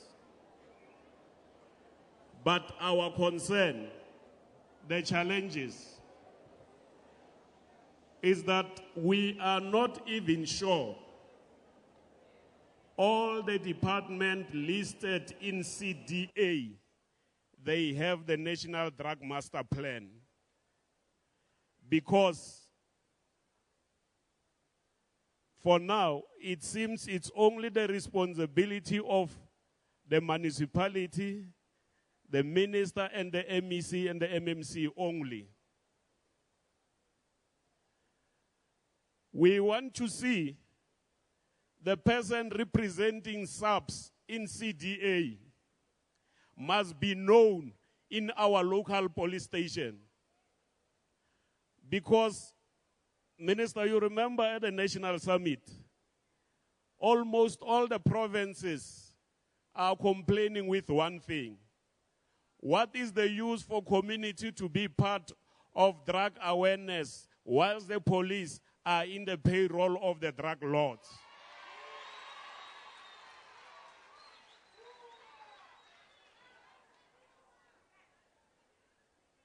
If the police are represented in the local drug action committees, maybe we can clear that. And when Premier was introducing the ministers here, we were expecting to hear the Minister of Justice and NPA to be represented. Because from the communities, we have a challenge. Sometimes you find that the police will arrest, the prosecutor, the magistrate will release. So these are the challenges that we are having. We request, Minister, all the departments that are listed to be on the ground, because on the ground, that's where it's happening. We don't want to hear LDACs only getting funding from the municipality and the MEC, whilst other departments, they don't even have their mini drug master plans.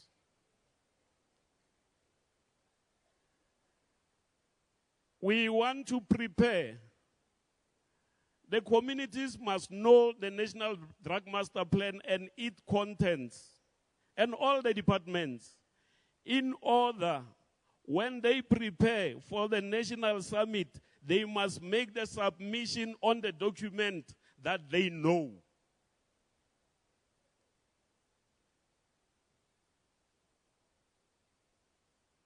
And we request also the availability, because the LDAC minister, the only document that clarifies the Local Drug Action Committee is the Prevention and Treatment Act 70 of 2008. If people can have, the communities can have that document, they will understand. But to communities down there, the challenges that we have, again, we want where there will be the volunteers, because sometimes when we do the programs with the MMC, you find that there are volunteers of the service users, those who want to go to rehab.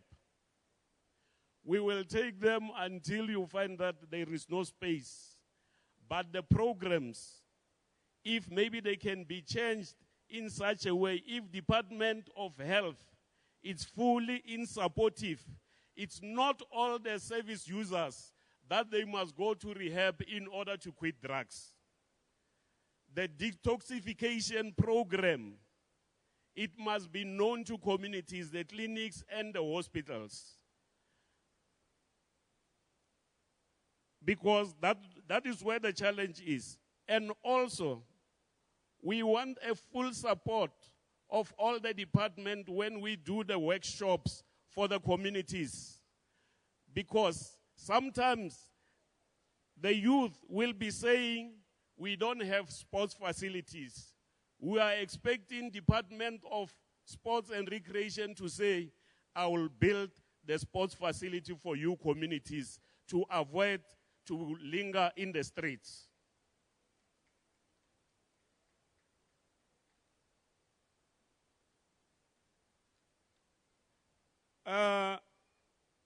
Minister, the city is now launching the ward-based local drug action committees. And that's where the support is needed most, to capacitate members of the communities on the ground. Because it's only few, after I've explained all the communities, they can see that the government is doing something. But what government is doing must not demoralize by lack of support on the ground.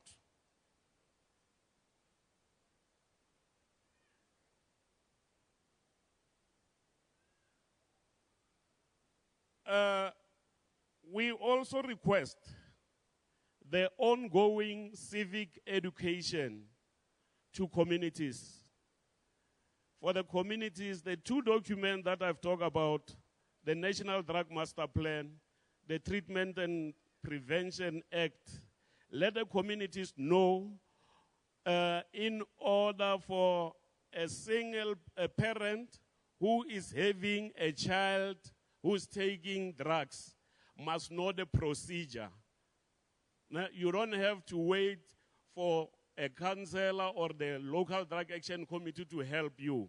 But you will only know that if the act itself is available. And lastly, Minister,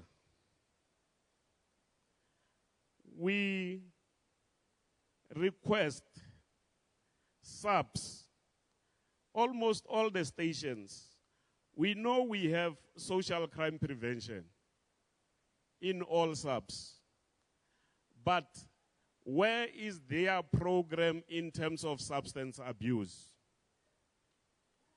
We have never heard social crime prevention from SABC doing these programs. We want a linkage, a rep from social crime prevention, then the sector manager in the area must know and understand.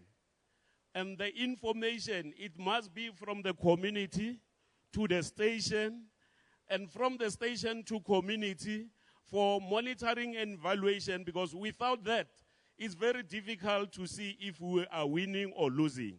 But if they are there, they can help a lot. Hello. Thank you very much, Baba Sialeta. The next presenter is Charmaine Daniels, concerned parents and rate payers association. Thank you, ma'am. Do I speak with this one?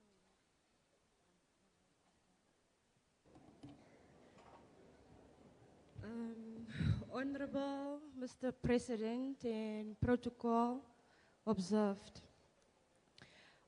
It's an honor to address you today on behalf of the Khoisan people. My name is Charmaine. I'm a proud member of the Griqua Khoisan under the Royal House of Adamcock V. We, as the Khoisan people, are requesting you to recognize the Nama language as one of the official indigenous languages.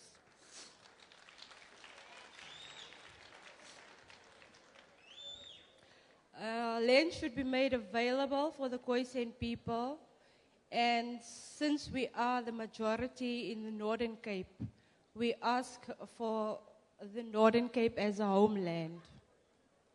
Onverwacht can be used for agriculture to empower our people. Cultural villages should be built for the Khoi people to educate our communities of their culture and heritage, because we do have culture and heritage.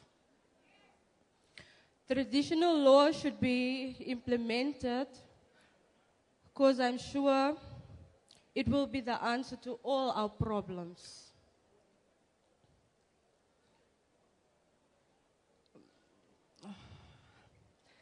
We're also requesting the true history of the Khoi to be documented by the government and also to be put in schools and be taught as a subject.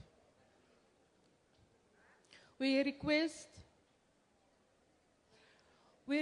you, Mr. President, to please speed up the process of the recognition of the Khoisan as the first indigenous nation of South Africa.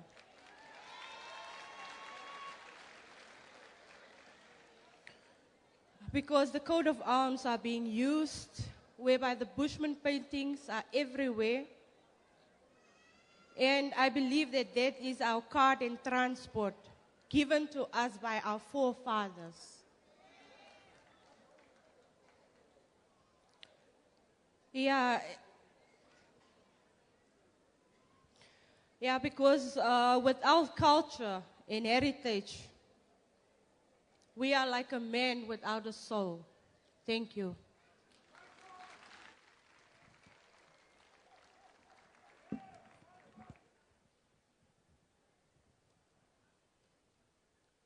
Thank you. Are you the last one? You are going to be the last one because you're going to talk about interventions.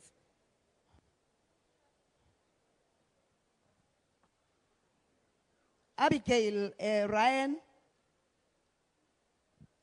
Good afternoon, everybody.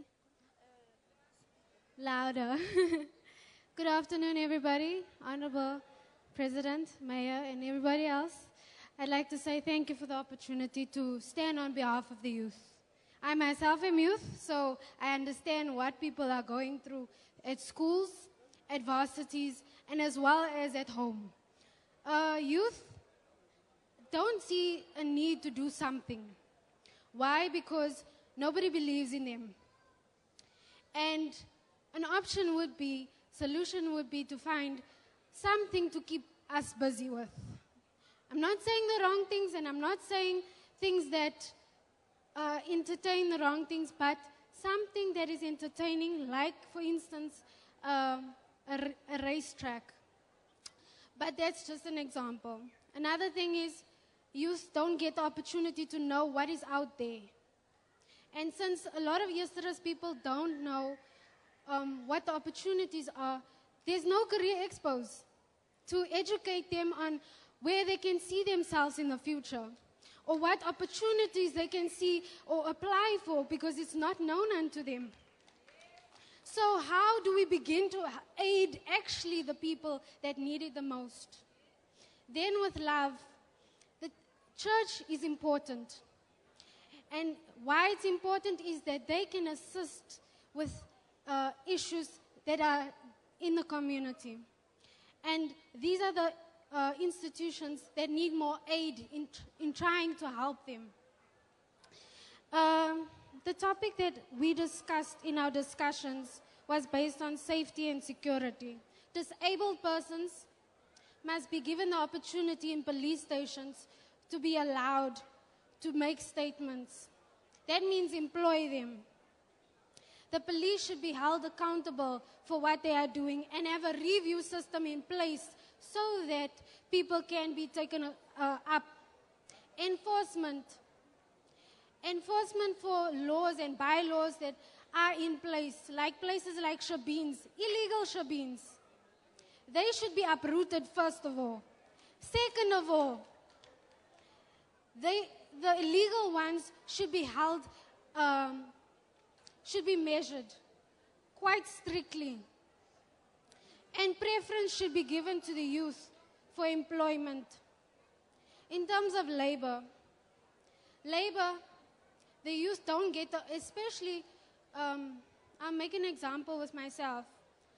Under the TSEPO 10,000 program, we were only, out of 200 black disadvantaged people, only about 4 or 5 coloreds was in that whole group. How is that possible? And yet when we apply for things, we don't get it. So we need to be as well recognized as black people, disadvantaged group, because we do come from a... Thank you. In economics, a lot of, especially colored people, are very skilled with their hands, very skilled people. So a solution would be to aid and help in economical finances or whichever way to help assist businesses, small or big, to try and help youth get employed, educated, and skilled in the right departments. And last but not least, there is a lot that is said against us, but we have to be the change that we want to see. And I can only thank the presidency and everybody else that is here. This is the beginning of great things. I would like to be given the opportunity to pray for you, Mr. President, if that's okay. Dear Father,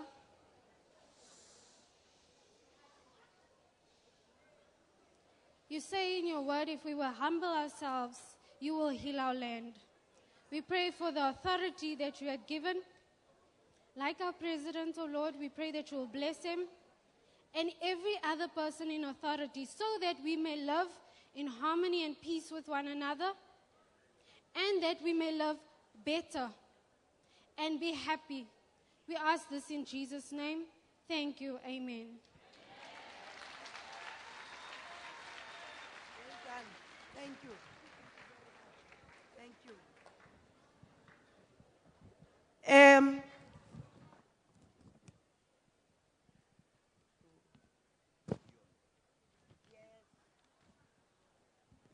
My papers are messed up.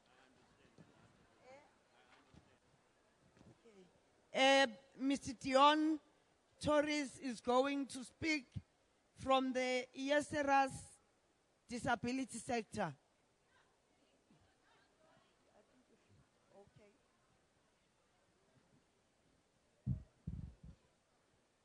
Allow me to greet the House, the Honorable President, our Mayor, and members of the government.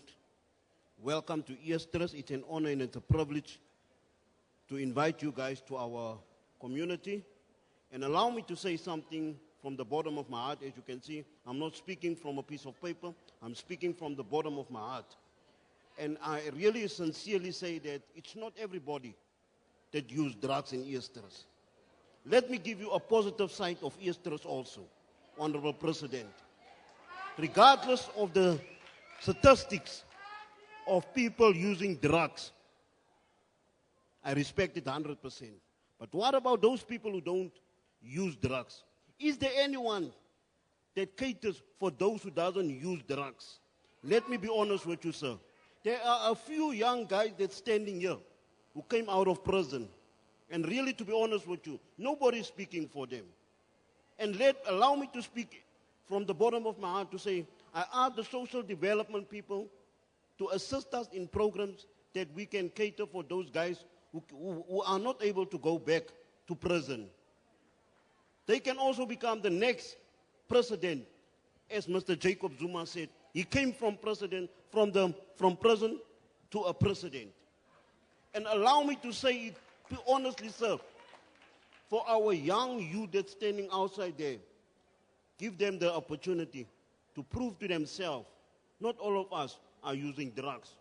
But when it comes back to disability, Your Honorable Sir, and members of the mayoral committee and from the parliament, there are a lot of disabled people in this place. The only problem is that you don't see them. Why? We are not recognized. Are we recognized? Even if our own community doesn't recognize our disabled people, why should the government recognize us? And everything starts with a community. When a community starts to pray, drugs is automatically gone. We cannot every time ask government for everything. According to the scriptures, a family that prays together stays together. So if a community can pray together, it means we can fight this thing of drugs. But we are here to ask you, Honorable President, for personal assistance in the best way from the President's side. I can give you good stories that came out of the city of Tshwane. There's my mayor. We are the only city, the only metropolitan with a disability forum. I have visited a lot of other metros. We are the only metro with a disability forum that caters for disability issues. And allow me, that's one of the positive things, sir. And today I'm sitting in front of members of the community. Give this community a reason to go to the voting polls. The reason why I'm asking you this, sir, it is to fight crime, to fight drugs. And allow me to say this, people. I respect what the government is doing, and I like what you said, sir. You're not coming here as a political party. You come here as the President of the Republic of South Africa to come and address the issues of Eersterust. I respect that 100%, sir. And allow me to ask you, sir, and from the mayoral office to say this. Let us not make the same mistakes which the previous government did by relocating people into other communities. When you look around Eersterust, the people that normally take you guys for a site visit, allow me to ask you, gentlemen, whenever you come to Eersterust, phone me and ask for Dion that I can take you for a real site visit so that you can see what is the need of Eersterust. When people come in, they see the nice grasses and big walls, they assume that Eersterust doesn't have a problem. We have a big problem in Eersterust, especially when you come to Nantes, sir. You will be surprised to see how many families are staying in one room. When I look at this stage, there is 3 houses that can come out of this stage. 3 houses. And I speak from the bottom of my heart. Come to Nantes and you will see the difference. What am I talking about? And when it comes to disabled people, we are left out. I'm sitting here with a legal document in my hand to say I am registered on the database for a house. But why should I be relocated out of my community? This is the same community. If I stand in front of my gate, that will help me and assist me in the best way they can, sir. And let me be honest with you. I really appreciate that the government, members from the mayoral committee, there's a gentleman right in front of me. Where is he? Can you please stand up, Mr. Coach? We call him as Coach. That guy is not disabled, sir. But what he did, he went and studied sports and include sports for people with disability. He's the only person in Eersterust who went so far to cater for disabled people. And yes, it is so sad we could have had a sports day, but unfortunately, due to a lack of funding, they withdraw our sponsorship to have that disability and to give out wheelchairs for disadvantaged people. But I'm so advantaged to say, Honorable Sir, Mr. President, there is a report that the minister where you're supposed to have in your hand, and there's the lady that you can talk to. Ms. Matume, can you please stand up, please, for me? Go to her office and make sure that you get the other side of the community, because the same community came out to comply certain issues that's been needed in our community. We are not all smoking drugs, and I'm really saying it from the bottom of my heart. When you look at these old-age people, some of them never even went so far just to go and visit the zoo. It's like simple things.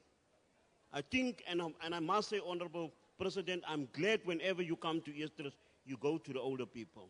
Because of the older people, this is the reason why I'm sitting and I'm so positive. Whenever you see me, you see Mr. Positive. I'm not here to nag and to complain about things. Life is all about maximizing the moment. It's all about the moment, sir. It's to maximizing the moment. And I'm using this to say, people, go on your knees. According to the scriptures, that the word of the Lord says that the same government is resting on the shoulders of God. And we as people must pray for these higher authorities. And I understand, I'm not saying that you guys don't pray, because you are so busy. We are there to pray for you according to the word. We are there to pray for you so that you people can stand in where we can't get.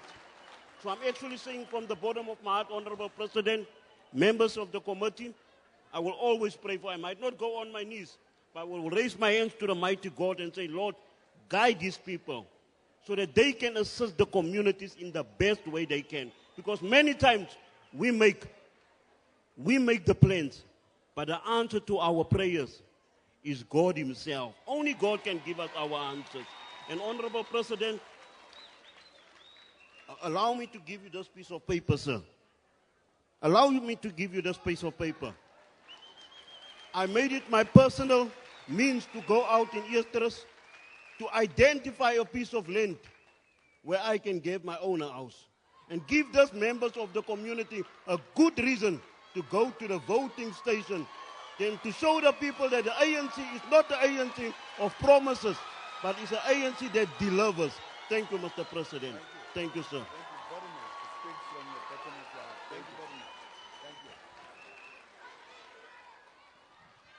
Thank you very much. Virginia, will you please come this side? Virginia Peterson, come this side, please. The next one is Mr. Masugu from Stanza Bopape organization. Good afternoon, Sanbonani Kaya. As a good member, we don't have to be invited. And representing Mamelodi and El Mafias and other communities, we are saying whatever happens, Eersterust is also affect us as the members. Last year, they were on a white red newspaper. There was a headline, "Welcome to Nyaupe Street." Then after that, there was a government Twitter released by GCIS. Up to 80% of households in Mamelodi East have a family member hooked on highly addictive drug in Nyaupe. We could not allow and sit down and have a street known as in Nyaupe Street, in Mamelodi. And we could not sit down and relax. Why state is Puma? See, 80% of households have got one person who's hooked, and mostly it's always young people. So we are proud that last year, that those things, they prompted us to stand up and say, with all the government institutions, with the intervention that was led by the MEC Ufek Mazibuko on the 24th of October, where we marched and put up and made the point that the so-called Nyaupe Street is renamed to Tintswami Street. in recognition of the 2 kids that lost their lives in Mamelodi East.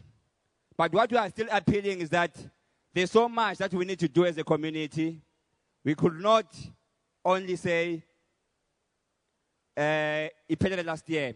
So we are still appealing that Eersterust Papa is proud with its partnership. Firstly, according to protocol, we are proud that the national government, led by Member Tabile, they've built a structure, a stanza, that is funded by Gauteng province, that 250 people eat every day for free of charge. And most of them, they are Nyaupe addicts who come and eat for there because indlala is one that leads for them to be addicted kunyaupe. So we're inviting you as a community with Izanya Stanza. There are a lot of intervention programs that we are currently running, but it's not enough.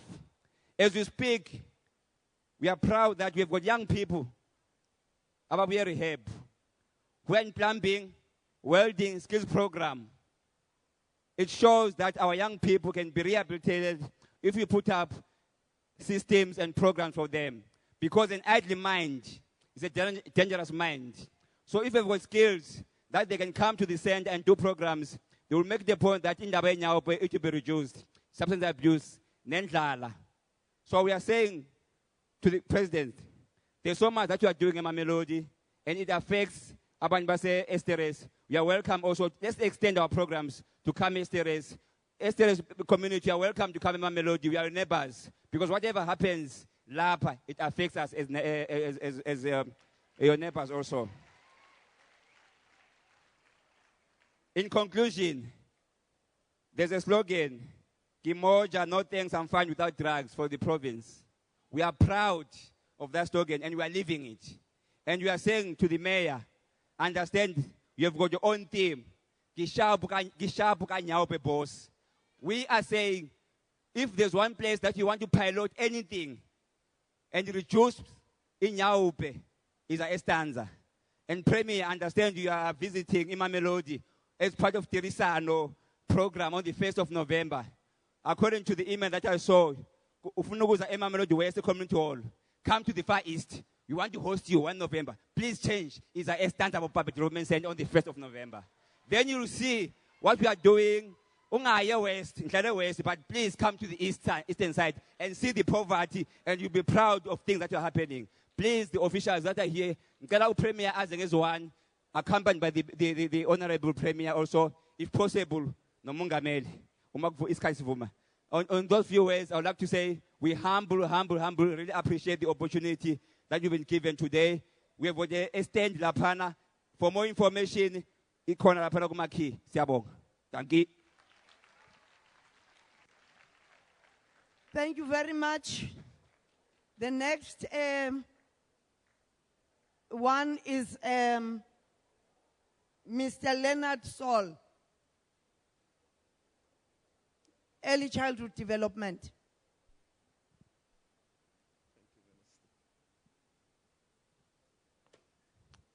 Mr. President, our Minister for Social Development, our Premier, and our City Mayor, ladies and gentlemen, all protocol observed.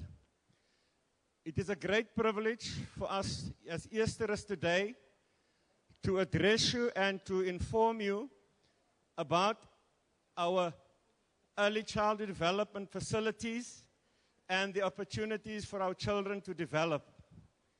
Early childhood development, as you know, is one of the most important phases in the life of any child.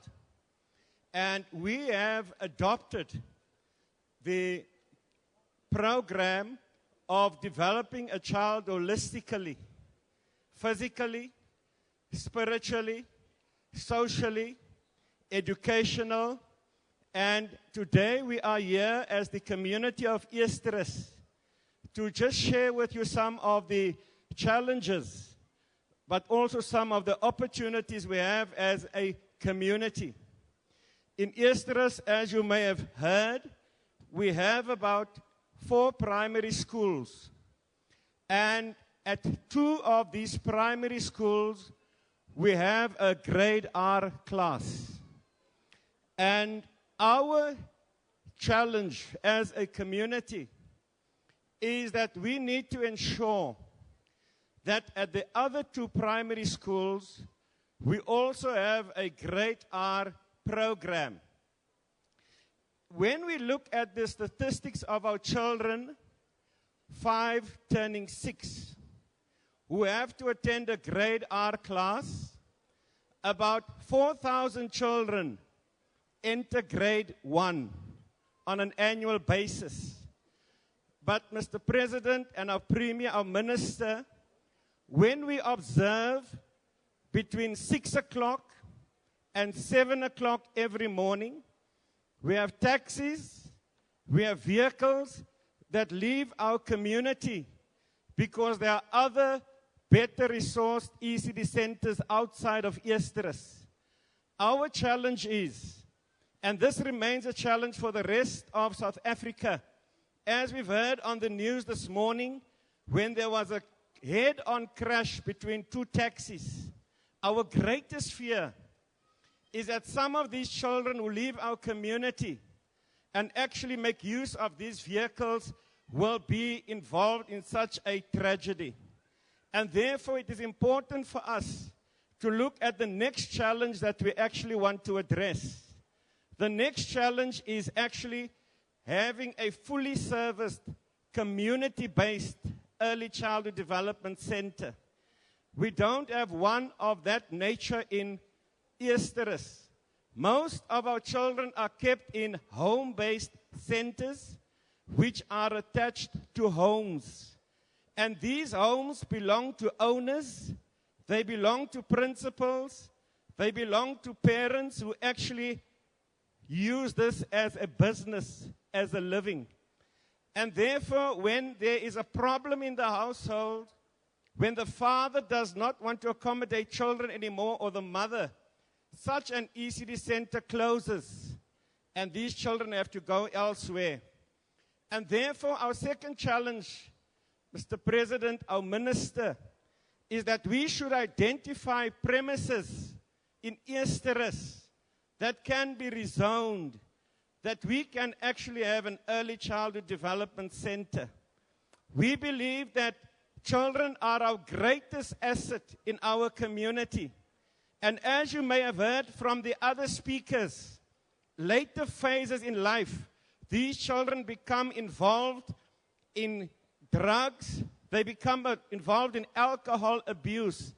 And this is some of the legacy of not having an early childhood development program. The third challenge we actually have in our community, Mr. President, our Minister, is the lack of trained ECD educators. We have about 25 home-based centers in Eersterust. They form part of an organization called the South African Congress for Early Childhood Development, and there is another forum as well. What we have identified is about 70% of these practitioners are actually not trained and qualified, and therefore they are not able to provide a competent service to our children.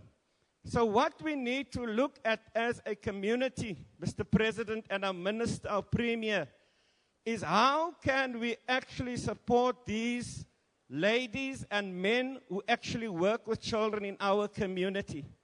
And therefore we ask today that in terms of us looking at improving the lives of our children in our community, that we actually make funding and training facilities available. Lastly, Mr. President, our Minister, our Premier, and our City Mayor, we would like to thank the Mayor of Tshwane for actually making available funding over the past few years. Funding has been allocated to about 80, last year about 60 ECD centers throughout Tshwane, and 2 of our centers actually benefited.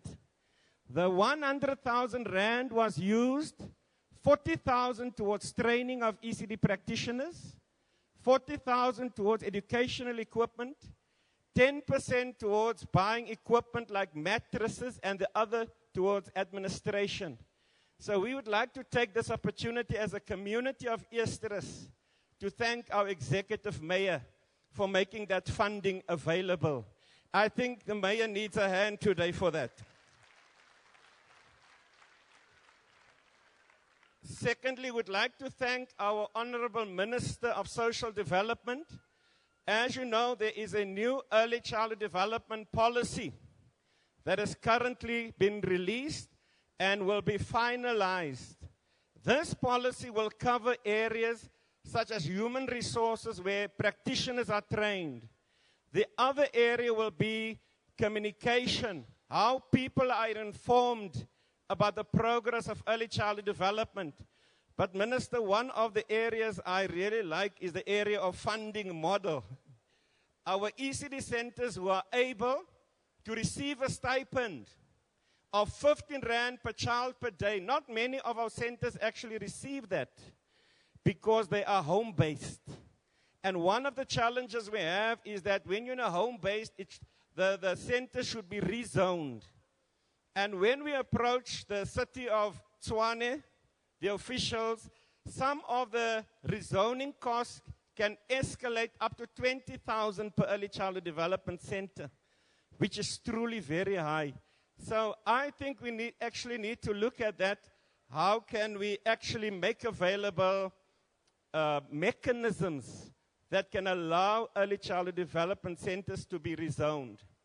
The other area, so the funding model is important. Not many of our centers receive it.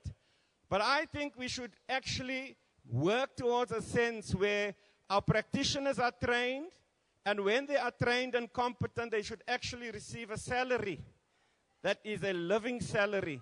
So I think that is what is critical for us as a community. The last thank you I would like to extend to our president for allowing early childhood development over the past 5 years. Over the last 5 years, there has been tremendous progress in the early childhood development field. And Mr. President, we'd like to say the work that the minister has done, the work that the provinces have done, the officials, to actually have a policy in place for early childhood development. But not only a policy for early childhood development, but an integrated plan where most of the departments are involved. So we would like to thank from our community, you as the president, for allowing this to happen. Thank you very much for the opportunity you have as early childhood development sector. And I think if these challenges are taken up, the opportunities, we will see our children become healthy, strong, and live in a safe environment. Thank you, Madam MC. Thank you very much. Thank you. Then our last speaker is going to talk about interventions that came out of the dialogues, and also about interventions from the side of SANCA, because she's a social worker at SANCA, and SANCA works with the issues of alcohol and substance abuse. Thank you. Thank you, Program Director. Afternoon to the President, the Premier, the Mayor, and all the dignitaries. But most of all, I'd like to thank the community of Eersterust for giving me the opportunity to stand here. I work in this community. President, it is true, the scourge of drug abuse that is happening here. I see it on a daily basis, and it's actually heartbreaking to see how many families are falling apart on a daily basis, and the community comes to a point where they get despondent because they don't know what else to do. Again, I was privileged to be part of the community dialogues that happened in this community. And in as much as you heard that there's so many challenges, but I can tell you there's so many strengths within this community which need strengthening from the government. And at the same time, there were so many solutions that this community felt that in as much as the president is coming, they feel that the government needs to do something.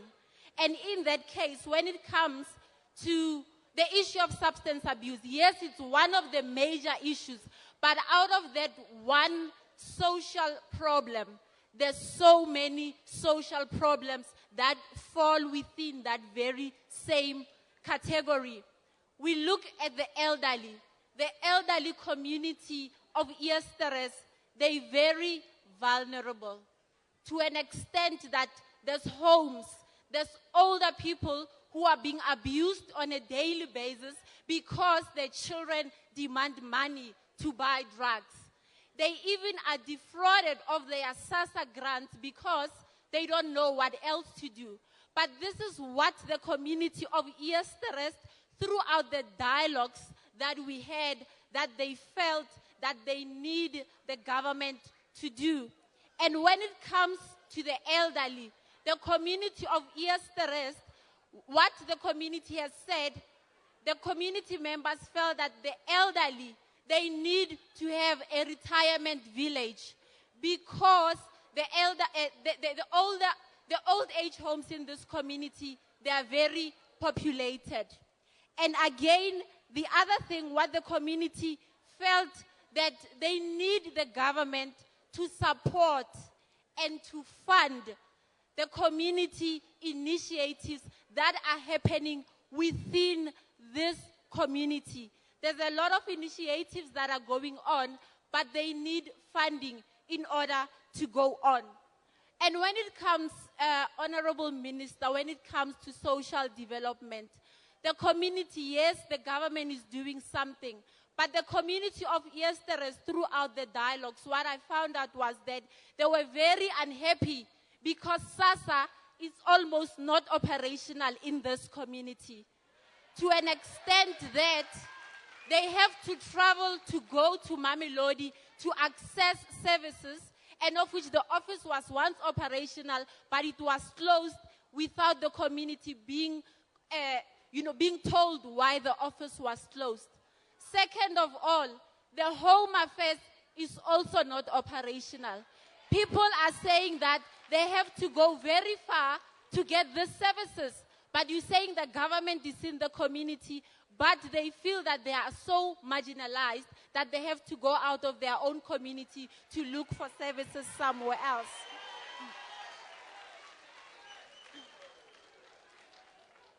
And when it comes to the issue of substance, yes, I do work in the community. Yes, the government does something. But because the extent of the problems that we find here, even the organizations that are trying to help, sometimes because of resources, because of funding, it's so much in their hands that they cannot deal with. But one of the other challenges that was highlighted within the dialogues was that there's so much unemployment within this community. The lady has said it, that when they apply, they feel like, I don't know, maybe they throw their CVs away, I don't know, but they feel like they're not being taken, and the issue of substance is just fueling things up to an extent that the community of Eersterust felt like they need a skills development center within their own community. Also, one of the solutions that they felt was that, yes, there is a multi-purpose center that the mayor has given. However, it needs to go on. It needs to be operational, but it needs funding at the same time for it to be operational. Hence, the community wants the government to assist in order these programs to go on to benefit the community. And when it comes to the issue of substance abuse, we're talking many issues. We're talking police, we're talking justice. But throughout the dialogues that I was in, the community of Eersterust, they are tired because they feel the police are really part of this drug dealing and trafficking.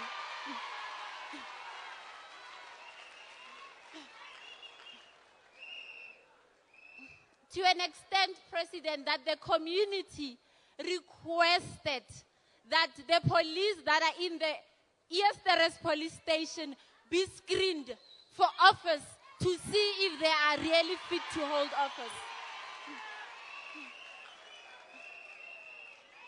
And another thing, the community of Eersterust, there's community members who came out, they say they go to report these drug lords. But when they get to the police station at the same time, there's a big language barrier that when it gets to the court, the case gets thrown out because they were not understood.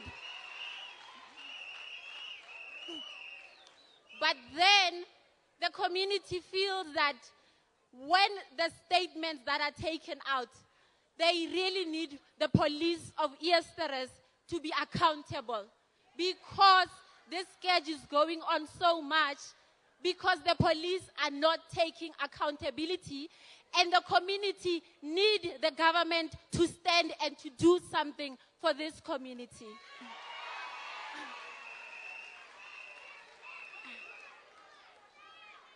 Mr. President, you saw one of the change agents of Eersterust. He was here in a wheelchair. The issue of housing.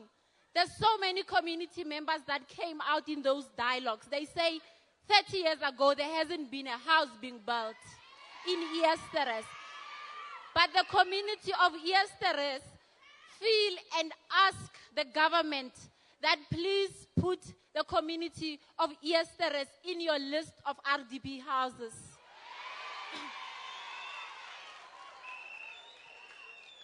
Because in as much as we can address the issue of substance abuse, but the overpopulation that is going on in some areas, it's like it's a cycle. Because at the end of the day, you rehabilitate one person, but there's so many people, 3-4 generations within one household, and they need the government to do something. And also, yes, you know, we do acknowledge the government is helping, but the community of Eersterust in those dialogues, they felt like they need the government to strengthen, be it in funding, be it in support. All the organizations in Eersterust that are trying to deal with the issue of substance, they need the government to help and work hand in hand in order to address the issue of substance abuse effectively in this community. Previous speakers have said it, they've spoken about detox, but however, they are at the point where they feel the government needs to do something in all the issues that they are facing.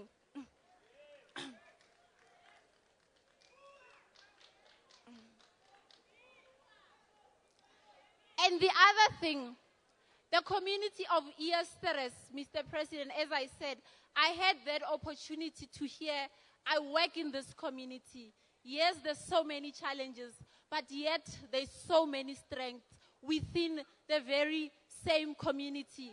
And this community, I can tell you community members, you are an able community. You are an able community and you can do it. Yes, the president is here, but you don't only need him. You by yourselves, you can make it.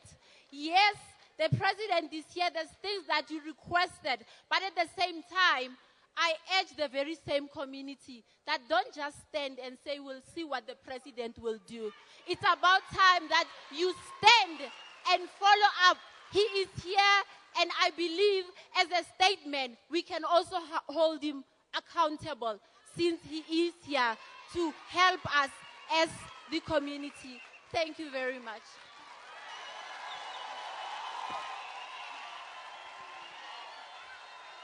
Thank you. Thank you very much. That's a young social worker.